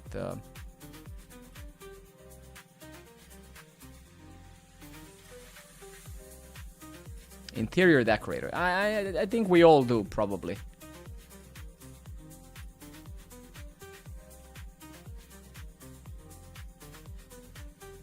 So Mohammed, don't misunderstand me, man. Like, naming matters, but only if it. When I say that naming matters, I mean consistency matters. So I'm saying if you want to call your utils repository, do it, and then call it repository everywhere. So with that, I agree. But it's more like sit with your team, come to an alignment, agree on the names, and then that's great. But as long as you know what it means, who cares how is it? So that's my point. So of course, don't misunderstand me. I'm not saying name one file like this. No. It's just like whatever the name is, I'm not hard locked on that. Whatever people find, that it works for them, go for it. It's just like I wanted to convey that a lot of the clean architecture, domain-driven development, there's so many different names in the industry that at least for junior developers, it becomes very overwhelming. It's like, oh wow, why is this called like this here and it's called, right? Yeah, don't worry, it's the same thing. It's literally the same thing. So don't, so So that's kind of my message, I guess, that I'm trying to deliver.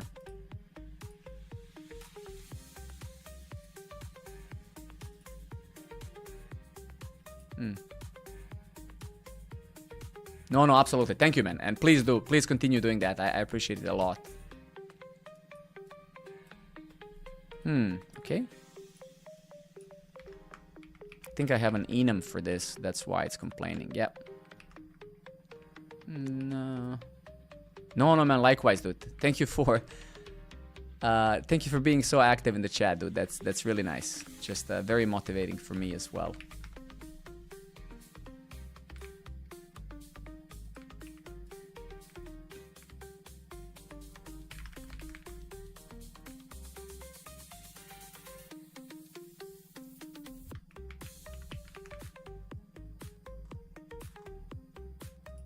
Just making sure that you know.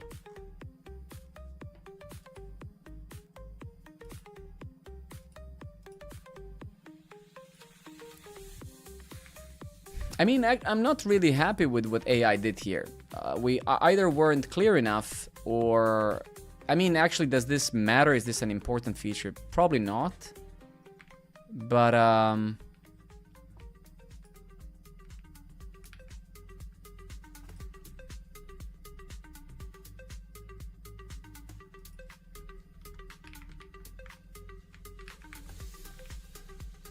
I mean, I literally wanted it to be like on LinkedIn. You click it and then it opens up like a new view or something. But okay, actually, maybe it is better that it's like this. I don't know.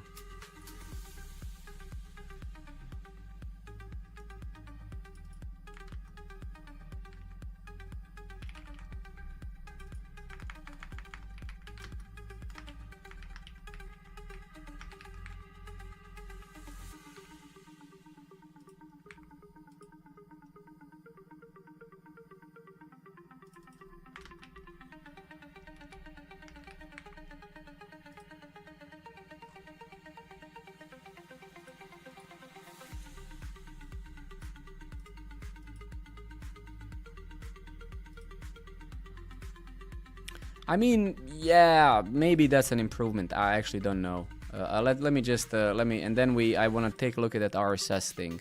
I think that's gonna be fun to improve. It's just yeah, I'm not super happy with this whatsoever.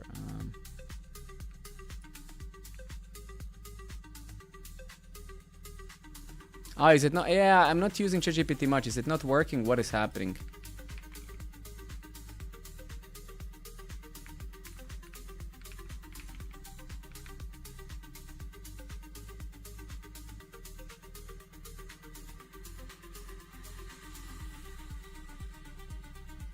What made shift slowly to go is after trying it with my background. Yeah. So, yeah, Mohammed, for sure. I mean, go. Like that's the problem of JavaScript, right? JavaScript uses exception handling, which I would personally ban from programming. I think it should have never existed, and it's not a nice pattern, especially for younger individuals, younger developers who actually are coming into industry not ready, no experience. Obviously, I agree. I mean, errors in Go are first-class citizens, right? Which is very respectful, and it's how it should be, because you treat errors as important or more than the values, which is the foundation of a stable software, right? If you treat errors just as something that might happen and who cares, which is kind of exception handling almost in a nutshell, then that's a bad design. I love JavaScript. I think it's one of my favorite languages, so I'm not crapping on it, but I think that is one of the things that I deeply dislike.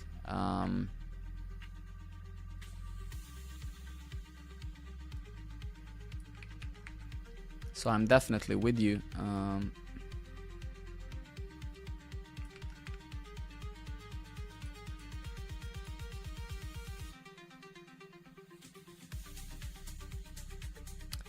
Anytime you want, man. You know that I love you, bro. So anytime you want to join back and help, man. I mean, I'm also back to streaming and stuff. So absolutely, dude. Please. You know that I'm always gonna do that. We just chat a bit, have fun, and okay, let me deploy this. Is this perfect? No, but it's better. I mean, it's not perfect, but it's better. And even if it's 20% better, it's still better. So I mean, let's be pragmatic here. So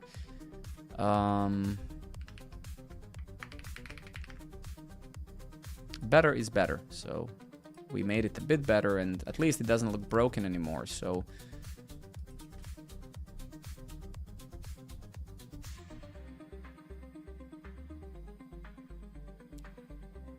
Cedric, my friend, good night to you as well. Thank you for being here. Always fun when you're around, dude. If you're going to be nonchalant with the exception handling, then I mean, I think exception handling as a tool, like, that is the problem, man. With so I have some thoughts about. So the biggest problem, right, with certain tools and certain opinions in certain languages, right, is that. So what I've learned over the years is that you have to design the language so it protects people from stupidity. So for example, there is nothing fundamentally wrong with exception handling, and you could even say, wow, that's a great language feature, but you can only say that if you assume that an average human, an average programmer is in fact going to use it properly, or that it's going to use it at all, right? So when I was teaching at the bootcamp many years ago at Thinkful, I spent 5.5 years teaching students. Like, one of the biggest patterns that I saw is that because of, like, you just can wrap everything in try-catch, people just do it and console log the errors, and then they move on, right? And this is the flaw of the design, because the language itself kind of promotes stupidity. So that's where Go is kind of awesome. In Go, you have a function returning a value or an error. So yes, it's very repetitive. Some people hate it, if not nil, but you're always thinking about errors. And this is the beautiful part about JavaScript, by the way. You can do this in JavaScript as well. So you could say it's not idiomatic JavaScript per se, but actually there are many like functions in this project as well that I write them as Go. So of course in JavaScript you can also return an error or a value, and you can basically write JS as you would write Go. Of course, again, it's not idiomatic JS, but that is the beautiful part and a terrible part of JavaScript at the same time, right? You can write it however you want. Great if you're good, terrible if you're not good. So that is the problem of kind of very open, unopinionated, idiomatic languages. Golang is very idiomatic. It has its own rules. Community is very strict about it. So when you read Go, nearly every single code base is going to look identical. When you read JavaScript, it, like, you don't know. I mean, this guy might prefer functional programming. The other guy prefers imperative programming. This guy loves, so that is just, that is, so again, so depending who you're talking to some people it might be a feature, and to some people it might be a bug, right? That is the problem, right?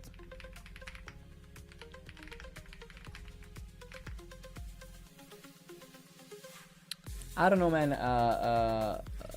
Outplayed my this tool that I'm using for these commands is farting out today.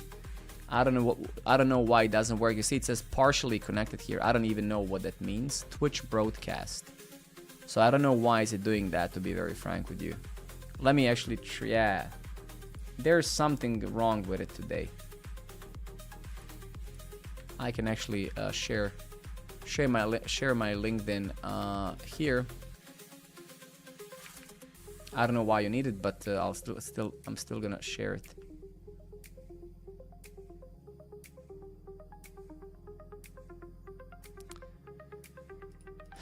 It is just a matter of time learning all the quirks, fill and stuff like that. But it is a beautiful language. It is a beautiful language.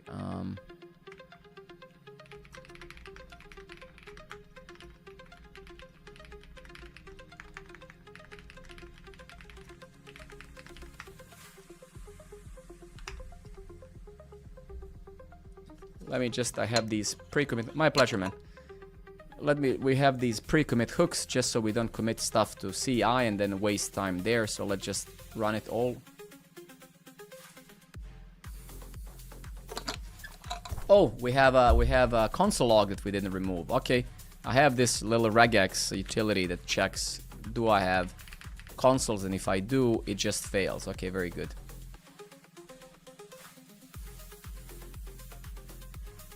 All right, cool. Thank you, Tooling. Thank you, Tooling, for helping me. I appreciate that.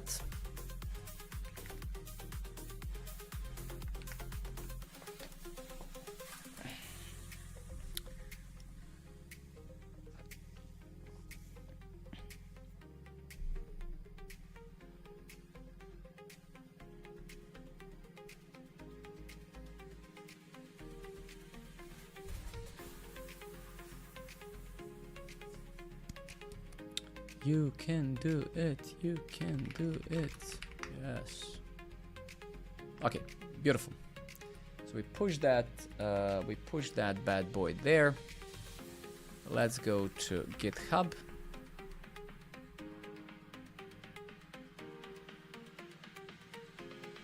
Let's go to front end. Which project are we working on? I forgot. In the literal moment, I forgot what am I even doing. Oh, I see. Okay, so let's go to our CI, Cloudflare pages. What? Ah, I see. Professor, welcome back, man. Thank you for being here again. That's awesome. All right, cool. So let's build this, and then we can maybe work a bit on...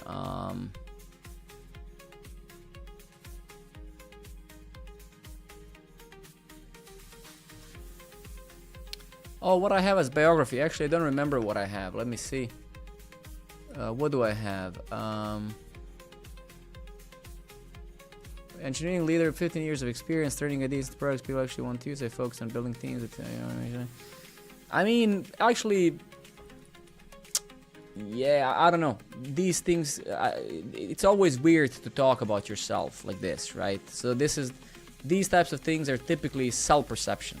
Like, this is how I perceive myself, which doesn't mean it's true at all, right? So that's why, I mean, people write, like, all sorts of things about themselves, but the core question is, can you prove that? I mean, I think I can prove this, and I do prove it every day at work, but fundamentally, whatever you write here has to be true, right? So if it's not true, then it's just self-perception or wanna be this. But for sure, you wanna keep this short, like... You want to keep this short, yeah. Yeah.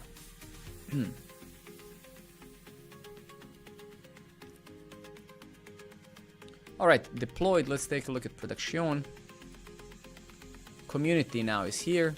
Very beautiful. Exactly.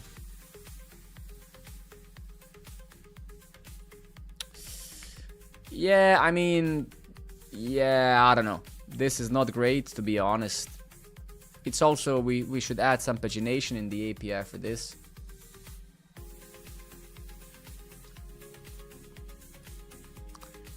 I mean, honestly, can you blame them outplayed, right? A lot of people are in a bad place. A lot of people are looking for work. A lot of people are like... So can you blame them? I mean, people are trying all sorts of things, and recruiting is broken always. Yeah, I mean, for absolutely Zoom. I mean, I think this is not very relevant. I mean, as my philosophy always is, make things better and acceptable. So what we had before, I actually was just yesterday evening, I was just clicking around to see if there's something broken on the platform. And this kind of thing felt almost broken. So now is it super great? No, but it doesn't look broken. So I agree with you, there's way too much gap here and we are missing pagination, but at least it now looks decent. Let me also check on my mobile. Yeah, recruiter is very less likely to ever read that. Yes, you're absolutely right. Very less likely.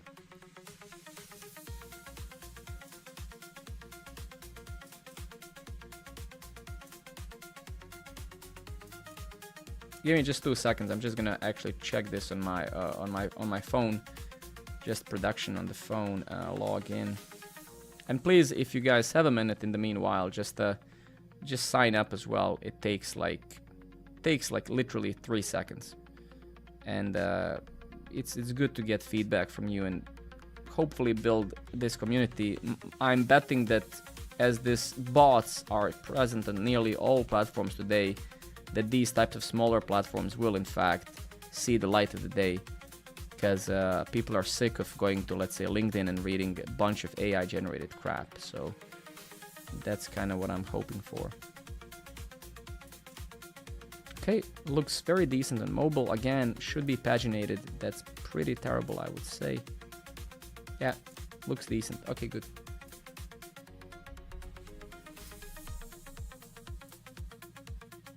Yeah, but I think more important than this would be pagination, right? So let's actually see how is this simple. Can we get an easy win using AI, right?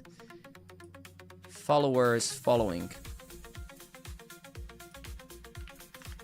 I think it would make total sense to add pagination here, as currently we might be for certain users fetching hundreds of users. Let me see. I mean, I implemented all this before this AI was a thing. Yeah, I mean, you can see. So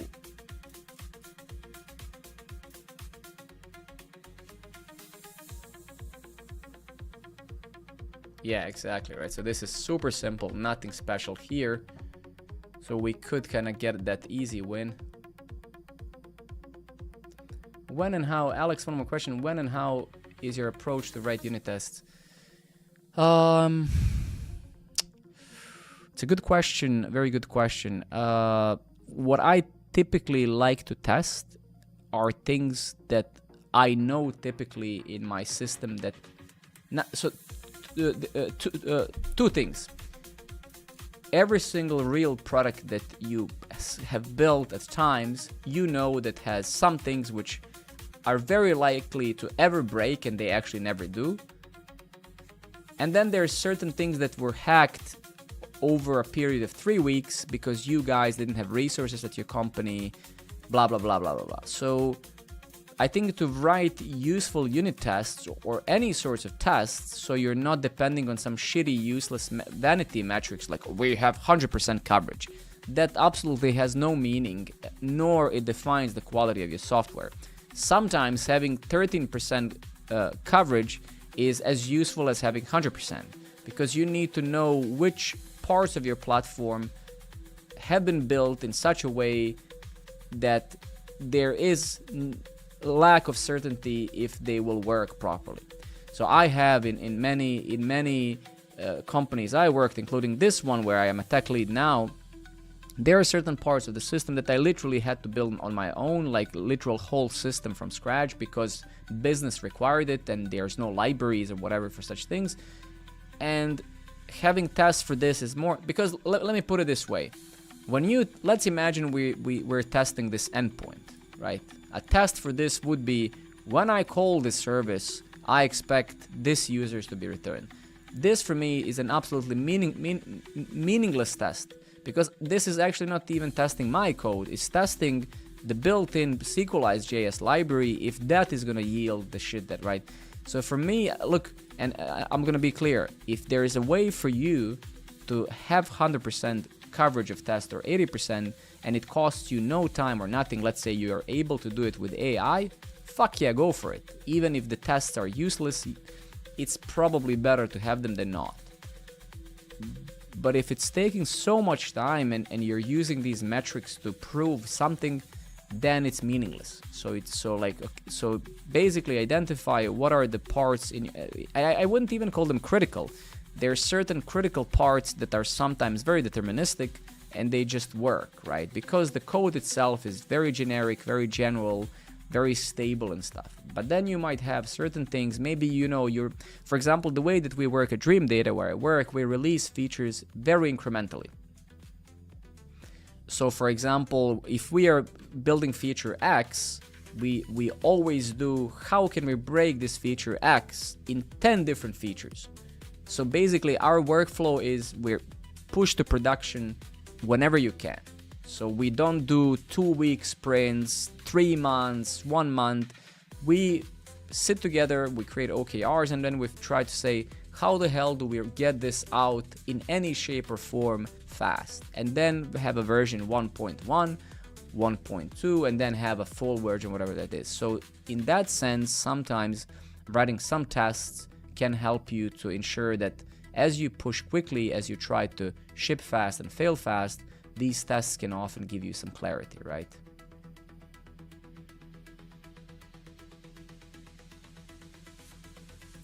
For sure, Phil, for sure. Again, I think it would be very naive and unfair to say that this is common sense, I would say. Of course, that I'm saying, is it better to have everything tested than not? Sure. But I think that question is even silly to ask. That's common sense. And today, as you just claimed, it's also true, it's so easy and cheap to generate tests. It's almost effortless. But for 3 decades or more, that hasn't been the case. So those people who had to make compromises on tests, and trust me, there are times when your leadership says, don't write tests. I've been in places where your strategy as a CTO is fuck tests. And I know it sounds silly. To some of you, maybe it sounds even unreasonable, but it's not unreasonable. There's reasons why you make certain decisions at a given time, at the given shape of the company, etc., etc. So in theory, that would be perceived as illogical, anti-programming pattern.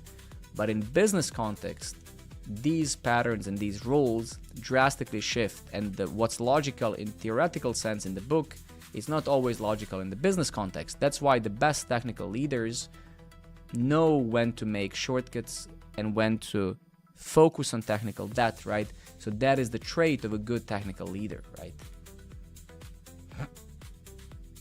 Exactly, right. So not everything is by the book in reality, because reality of programming is oftentimes very different than I read this in a pragmatic programmer book or clean code, right?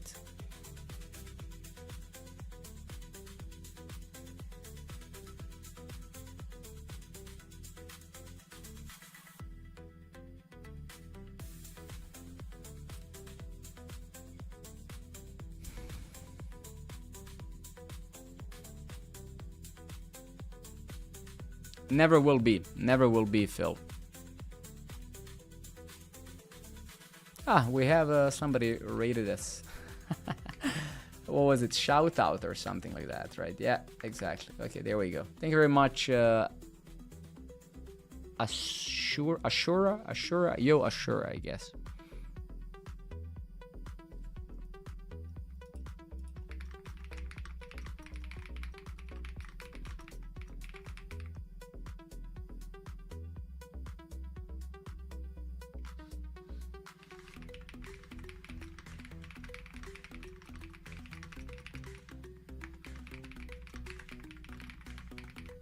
It's going really well. I will actually, what is the time? Okay, I can stream a little bit more. I think my wife is still awake, so I could, in theory, hang out with her a bit. But very good. Thank you very much for passing by. I hope you had a very good stream.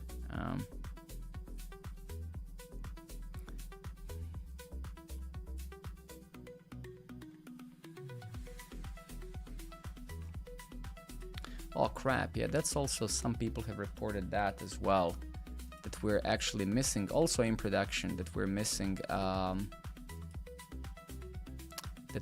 reset password. Yeah, crap, we are in fact missing that. So maybe, yeah, okay, so we got some cool things to fix.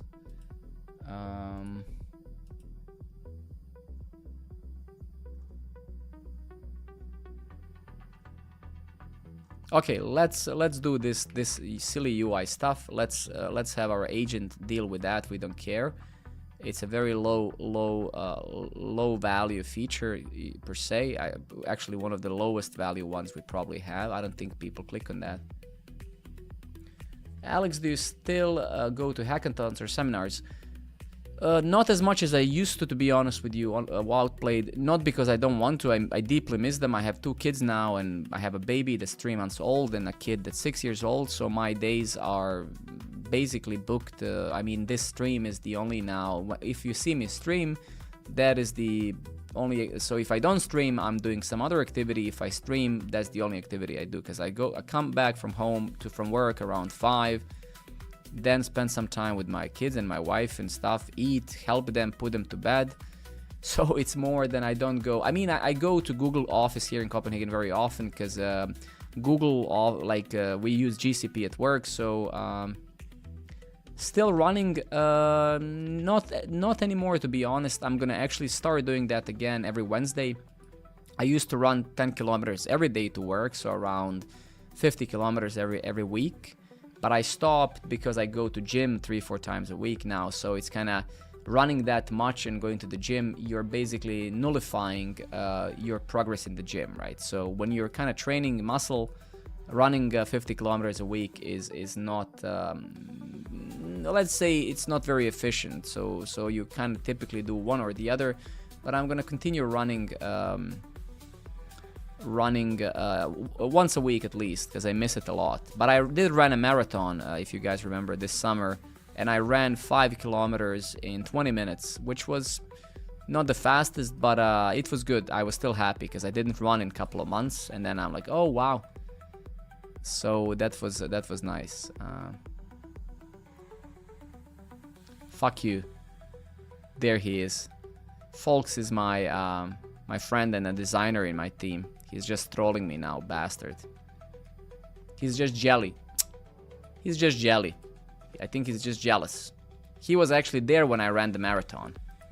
He was almost like, yeah, are you running a marathon? In your face, bro. In your face.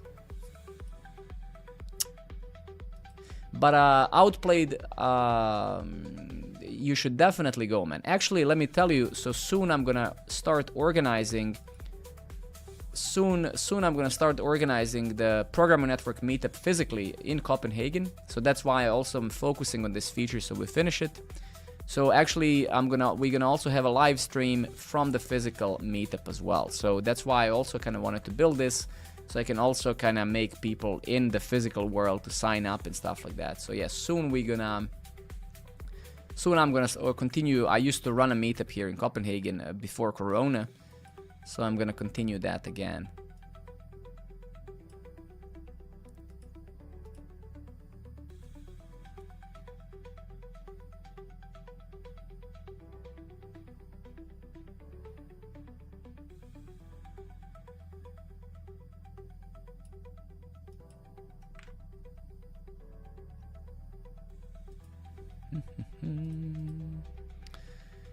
Na na na na na. Wow, what happened there? That is a little bit crappy, but whatever, we'll fix it.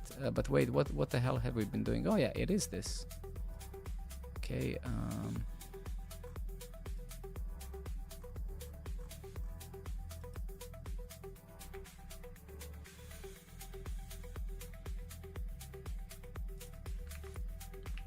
Okay, let's do our due diligence. This is a high risk thing from AI, so we can't trust it blindly unless we're crazy. Follower with unfollow, okay?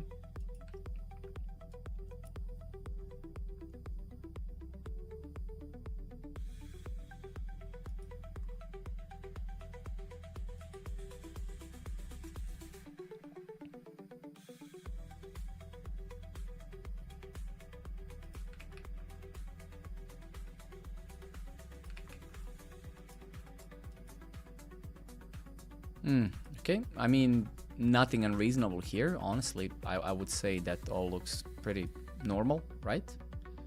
Okay, so that's correct. Okay.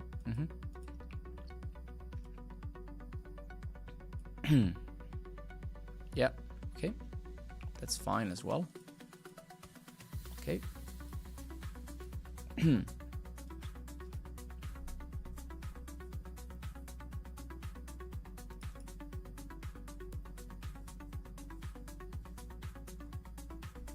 Okay.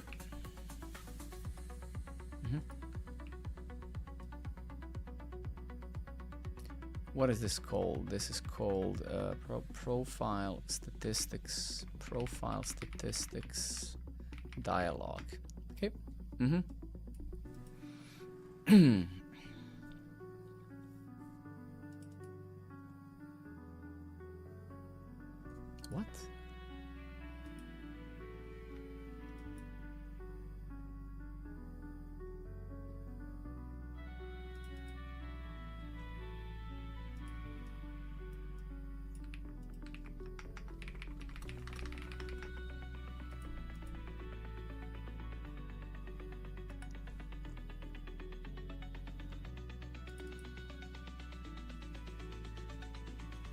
Why would you ask such an illogical question, man? Like, never do this, man, unless you have a reason. It's not normal for human brain to ask, does something has no data? It's way logical way more easier to say has data, right? No, like, no. Shit.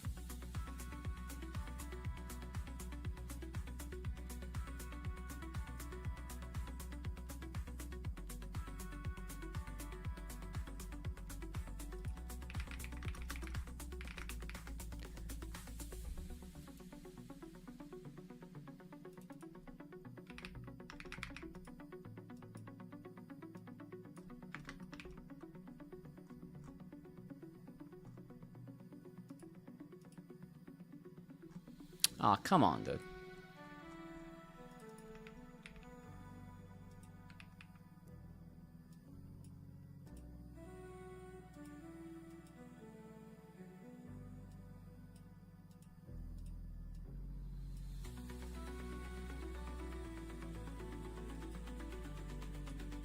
I mean, technically,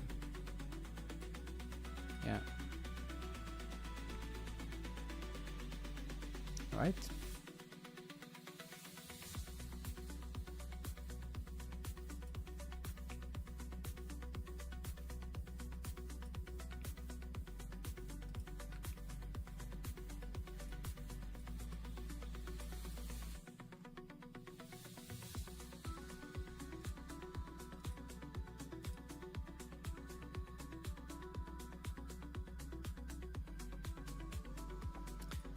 Yeah, basically what professor said, that is it's one of the most important things you have to do in your career, network, right?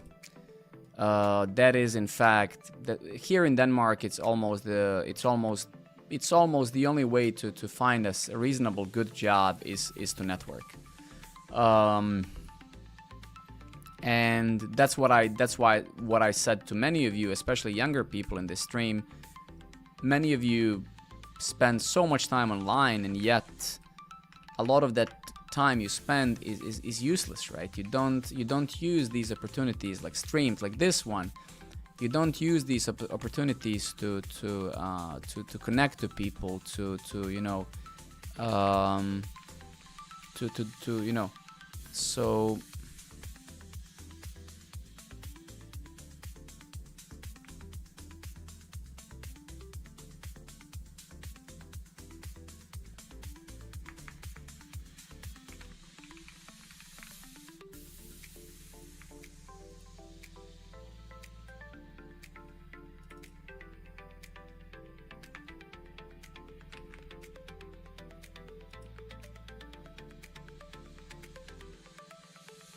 Suggestion was to only show if page render takes longer than X amount of...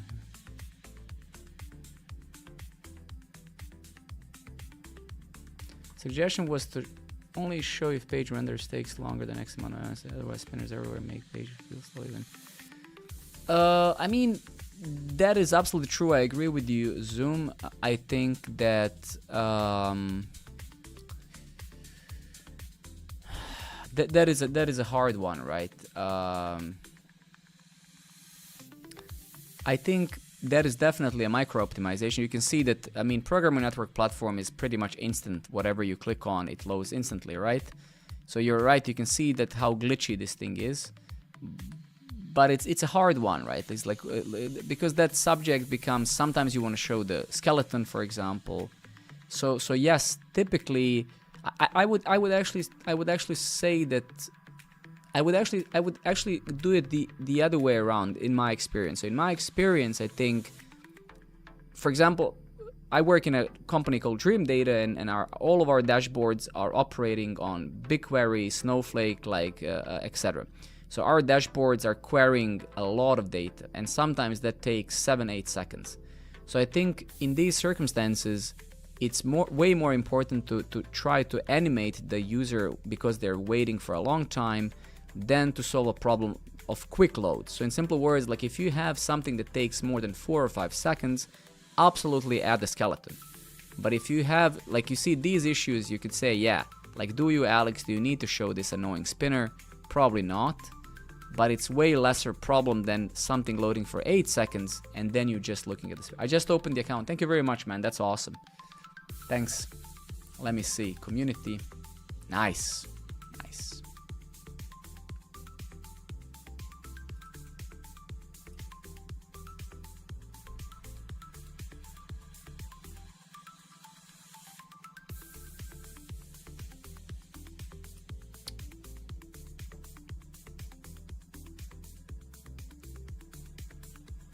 That, well, let me zoom in the chat a bit there. Wait, another fella from Copenhagen. Good to Valcock. Good to meet you, man. Thank you very much for coming. Hopefully, yeah. Hopefully you can. Hopefully the stream can be something of use. Yeah. I think Zom. I think you're absolutely right. I think that is true. That is true. Maybe we can. Yeah. Maybe we can revisit that as well a bit. Okay, give me a second. What the hell was I doing? What the hell was it? Okay, I think we did add we kind of did add the, what is it called, the pagination here now, right? Let's take a look at that together.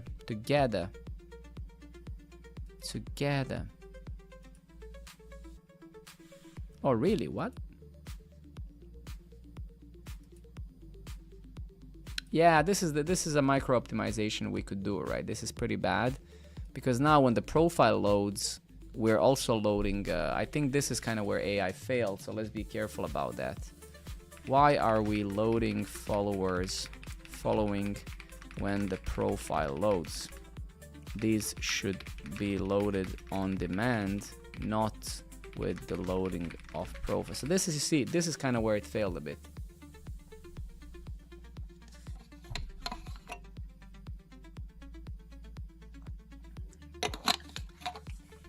I actually think, Zom, you're right.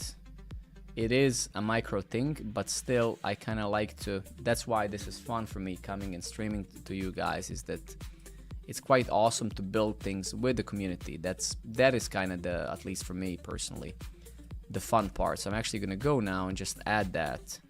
Reconsider spinners for things that load almost instantly.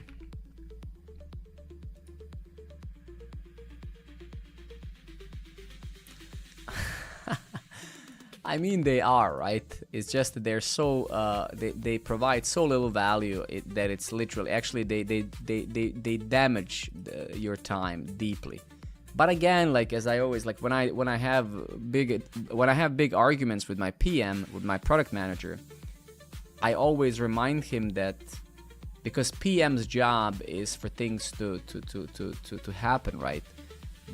And the biggest danger that I've seen building products all these years is that, yes, like for example, this thing is super small, but accumulatively, if you have a backlog of 40 super small things, that's no longer a small thing. Then you have a problem.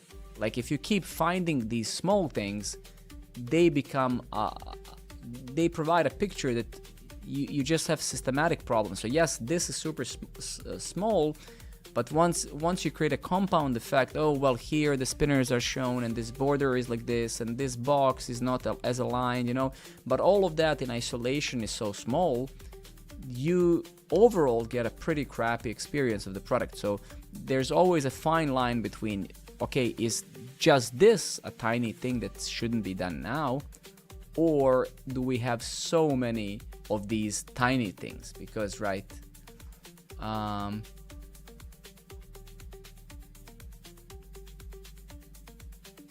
Mohammed, very nice, man. Very nice.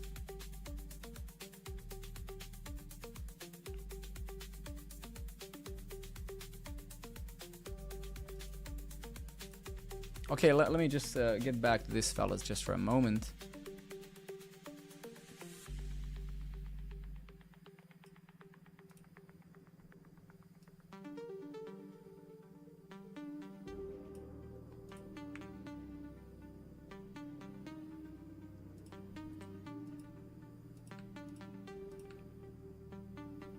Okay, good.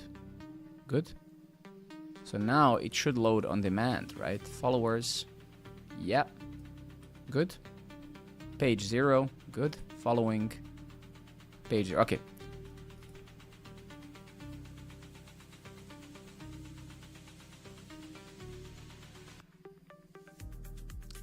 Valcog, exactly, man. Exactly.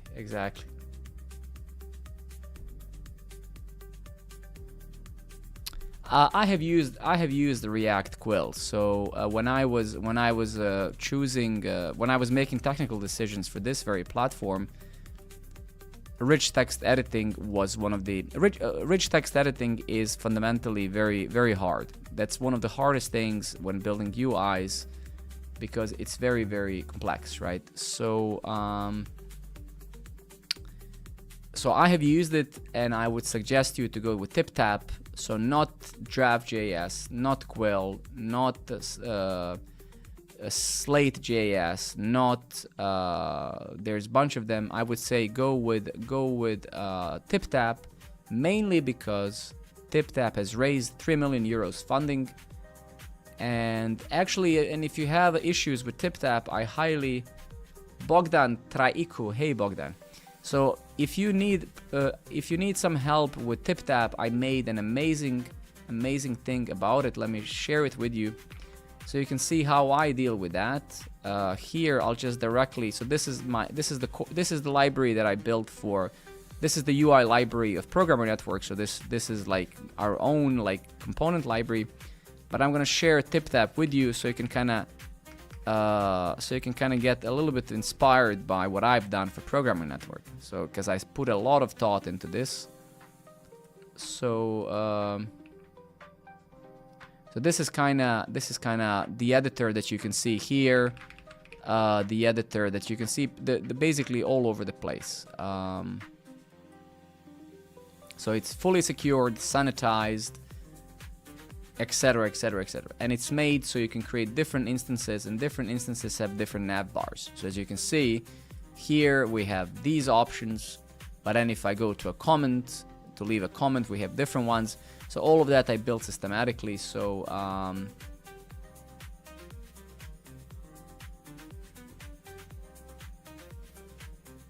in my previous job as junior front-end developer, I got assigned a task to build a rich text editor component. I used Lexical. Lexical is built by Facebook, so no. So I will never use anything by Facebook like that, because Facebook used to maintain draft.js, then they dropped the support for it, and then they made Lexical, which is equally terrible. So no, I would not touch that. No, I would definitely not touch that. I've never touched Cursor, but I'm building a website to my friend who is a DJ in Next.js. I just started the project. It doesn't matter which AI you use. Like as I said many times, the quality of the LLM's output is directly proportional to the input that you give it.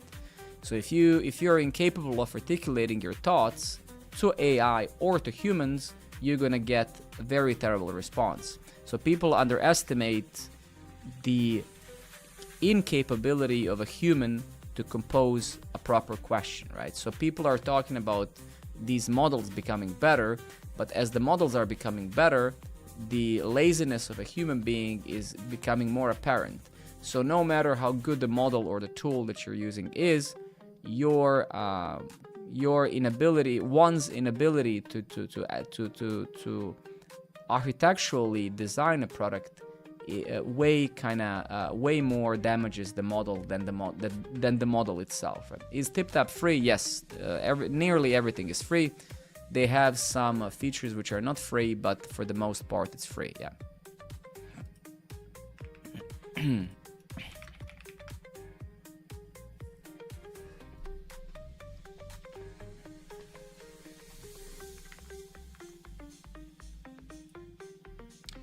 Definitely use Cursor. Cursor is amazing.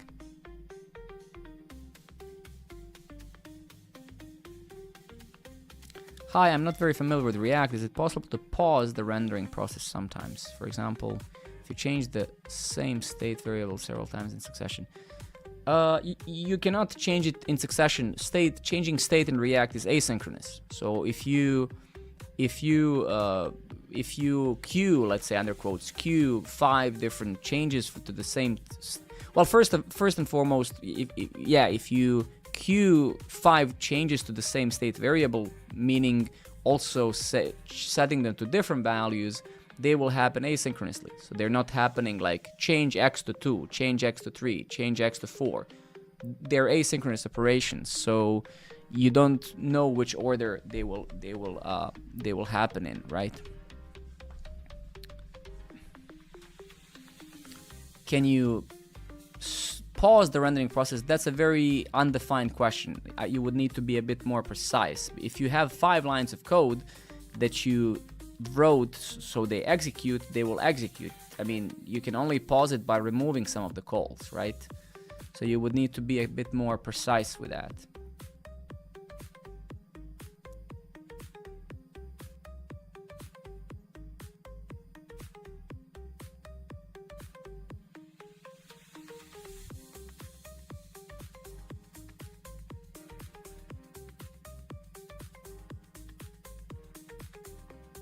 Why don't you use ndesign?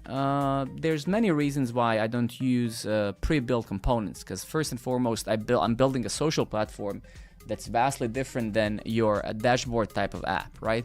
That's number one. Number two, Tailwind is a CSS utility library, which is its main purpose, that I can build new components in 1 minute, right?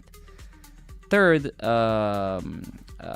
whenever you make a technical decision to use a pre-built set of components, you make a decision that is good in some ways and terrible in some other ways. So that is fundamentally, your question is not bad. Your question is just formulated in a certain way where you're making a couple of assumptions up front. So in order to understand the life cycle of a product and when to use these pre-built frameworks or not, I would say that you need to have experience kind of using these libraries at the certain stages of the company.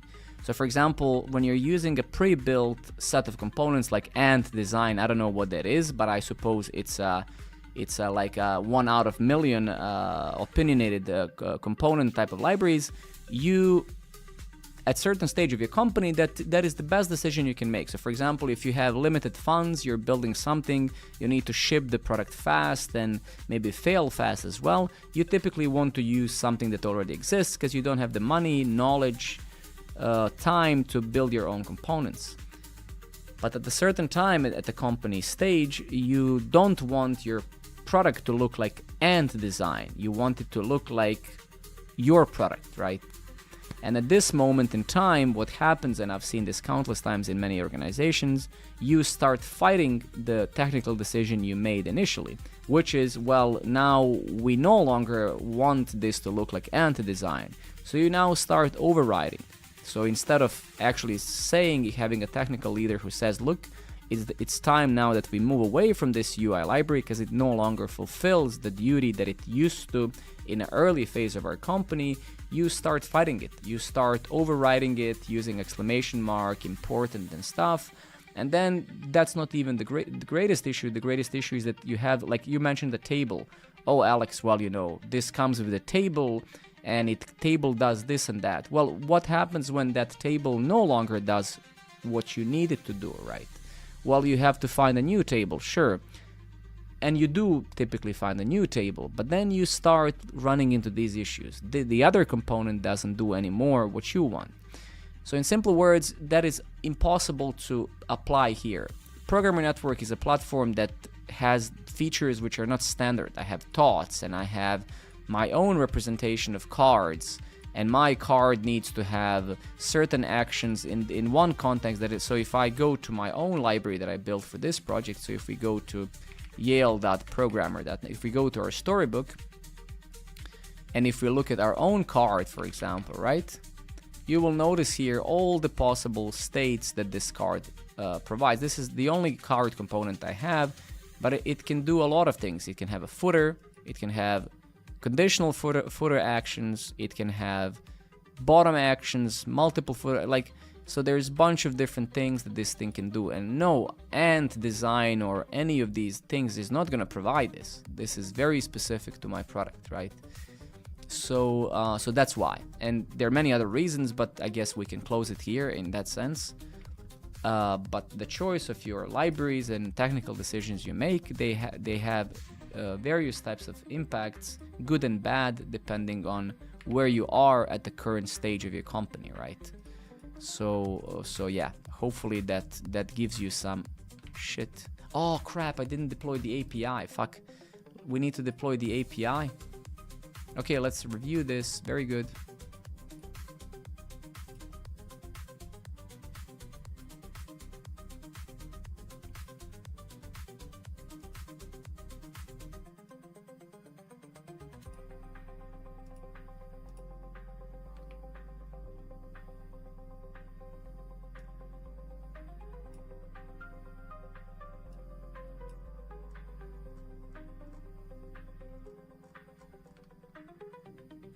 Okay, cool.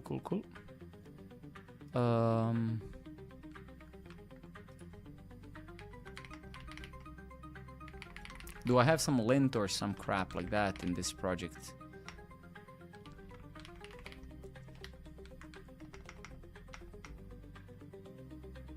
Lint check, okay.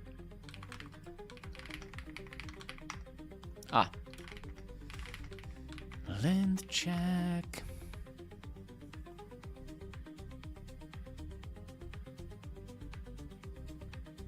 Got introduced to X state and state machines. So I do have, I mean, a lot of experience in state machines. And most of my projects are using some sort of a state machine. Not per se. I'm aware of X state and I haven't used it, but I'm aware of its existence and stuff.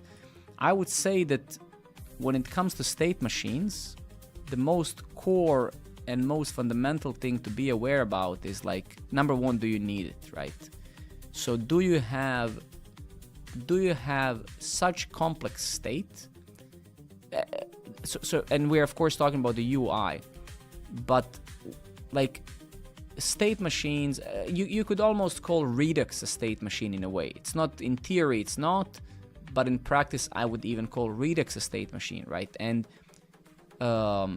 separating often your state, your complex state mutations, transitions from your UI is literally the only way to stay sane and build certain UI features where you're not just torturing yourself. So I think things like X-State and Redux, etc., they can be amazing tools and they can also be terrible tools, right? I love the state machines because, again, for me, I built many products. Also, the company where I work, we have a lot of complex state. Like we have our own query builders, config builders, and stuff like that. Where if you don't separate your state and state transitions from your UI, you are basically shooting yourself in the knee. Yeah, but just again, be sure that you need it, because typically state machines, the concept state machine, I think originates basically from game programming, game development, right? In game development, you would call it a state machine as well, right? But it is very simple. Just know there's boilerplate always, right? So it's more about, you know, when I started writing my Kubernetes guide, I don't know if I shared this with you guys, right? It's actually, this is also my whole, like, this is my server here. I have actually I don't know if I showed it, but this is actually my Kubernetes server. You know, we have 3 PCs, 4 Raspberry Pis and stuff like that right here on the screen. And I kind of explained it all in this resource. You can see here that there's one thing that I said somewhere. Yeah, so this is kind of what I wrote. So just in the context of whether, like, sometimes you are wondering, do you need something? What I've learned over the last 2 decades of my career is that if you're wondering whether you need something, you probably don't. These things usually come naturally as a result of the problem you encounter. The problem itself often guides you to the right tools, just like this one.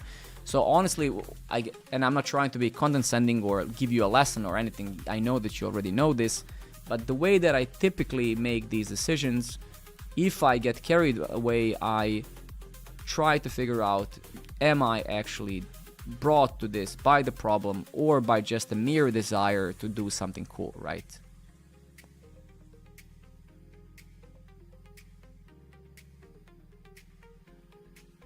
Oh yeah, I will link it. I will link it. Sure. This is kind of my home setup. My home, I call it mini data center. I don't know if you can see it now. Of course, man. Thank you for asking. Okay, did we deploy the API? Yeah, we did. So we need to wait for CI. I don't know if I would call it home lab. When I hear a word home lab, it kind of loses value. This is a production thing. I use this to host everything, right? So yeah, it is a home lab, but home lab kind of loses a little bit. You know, when you say home lab, often people think, oh, this is something I play with. Nah, this is not something I play with. This is my Hetzner. This is my AWS. This is where I host everything, right? This is where Programmer Network is. So when you go to Programmer Network, you are hitting this thing here, right? So these mini PCs and these Raspberry Pis, they are resolving your requests, and these hard drives you see here, they're holding your data, right? So so you could say that we are truly a real Programmer Network. We don't give our data to the cloud, we keep it, right? We keep it ourselves. So I find that to be super cool.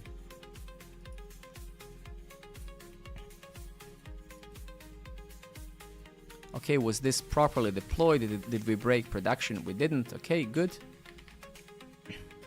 Okay, let me now test that feature again. Okay, good. And yes, okay. Is it actually working though? No, I don't think it's working.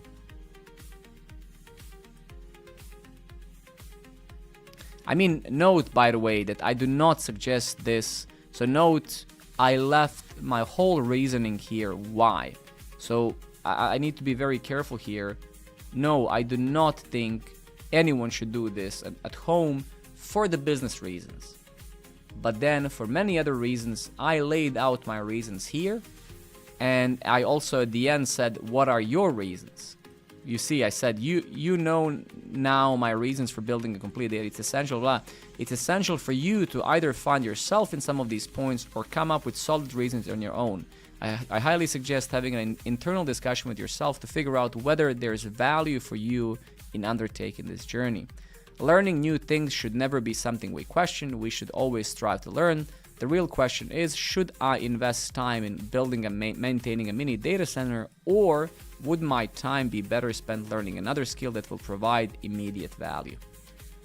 So I would say, whenever I build some of these projects, I need to make sure that people that at least I influence in some shape or form know I'm a realist, right? So I would never come here and say, this is the coolest stuff, you should always host your own crap. Of course, if I was building Programmer Network as a business company, I would never do this. I'm not stupid, right? Because infrastructure has no value. Nobody cares when they come to your website if this is hosted on your home server or somewhere in it's.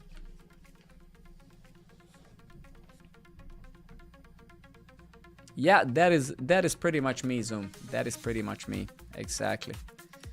Okay, so AI and obviously me has failed a bit at this. Let's see why it has failed whatsoever, because I don't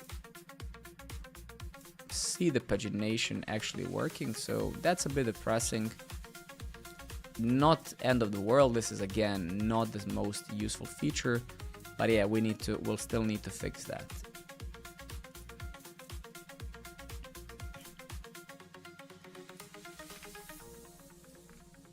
So we'll need to debug that.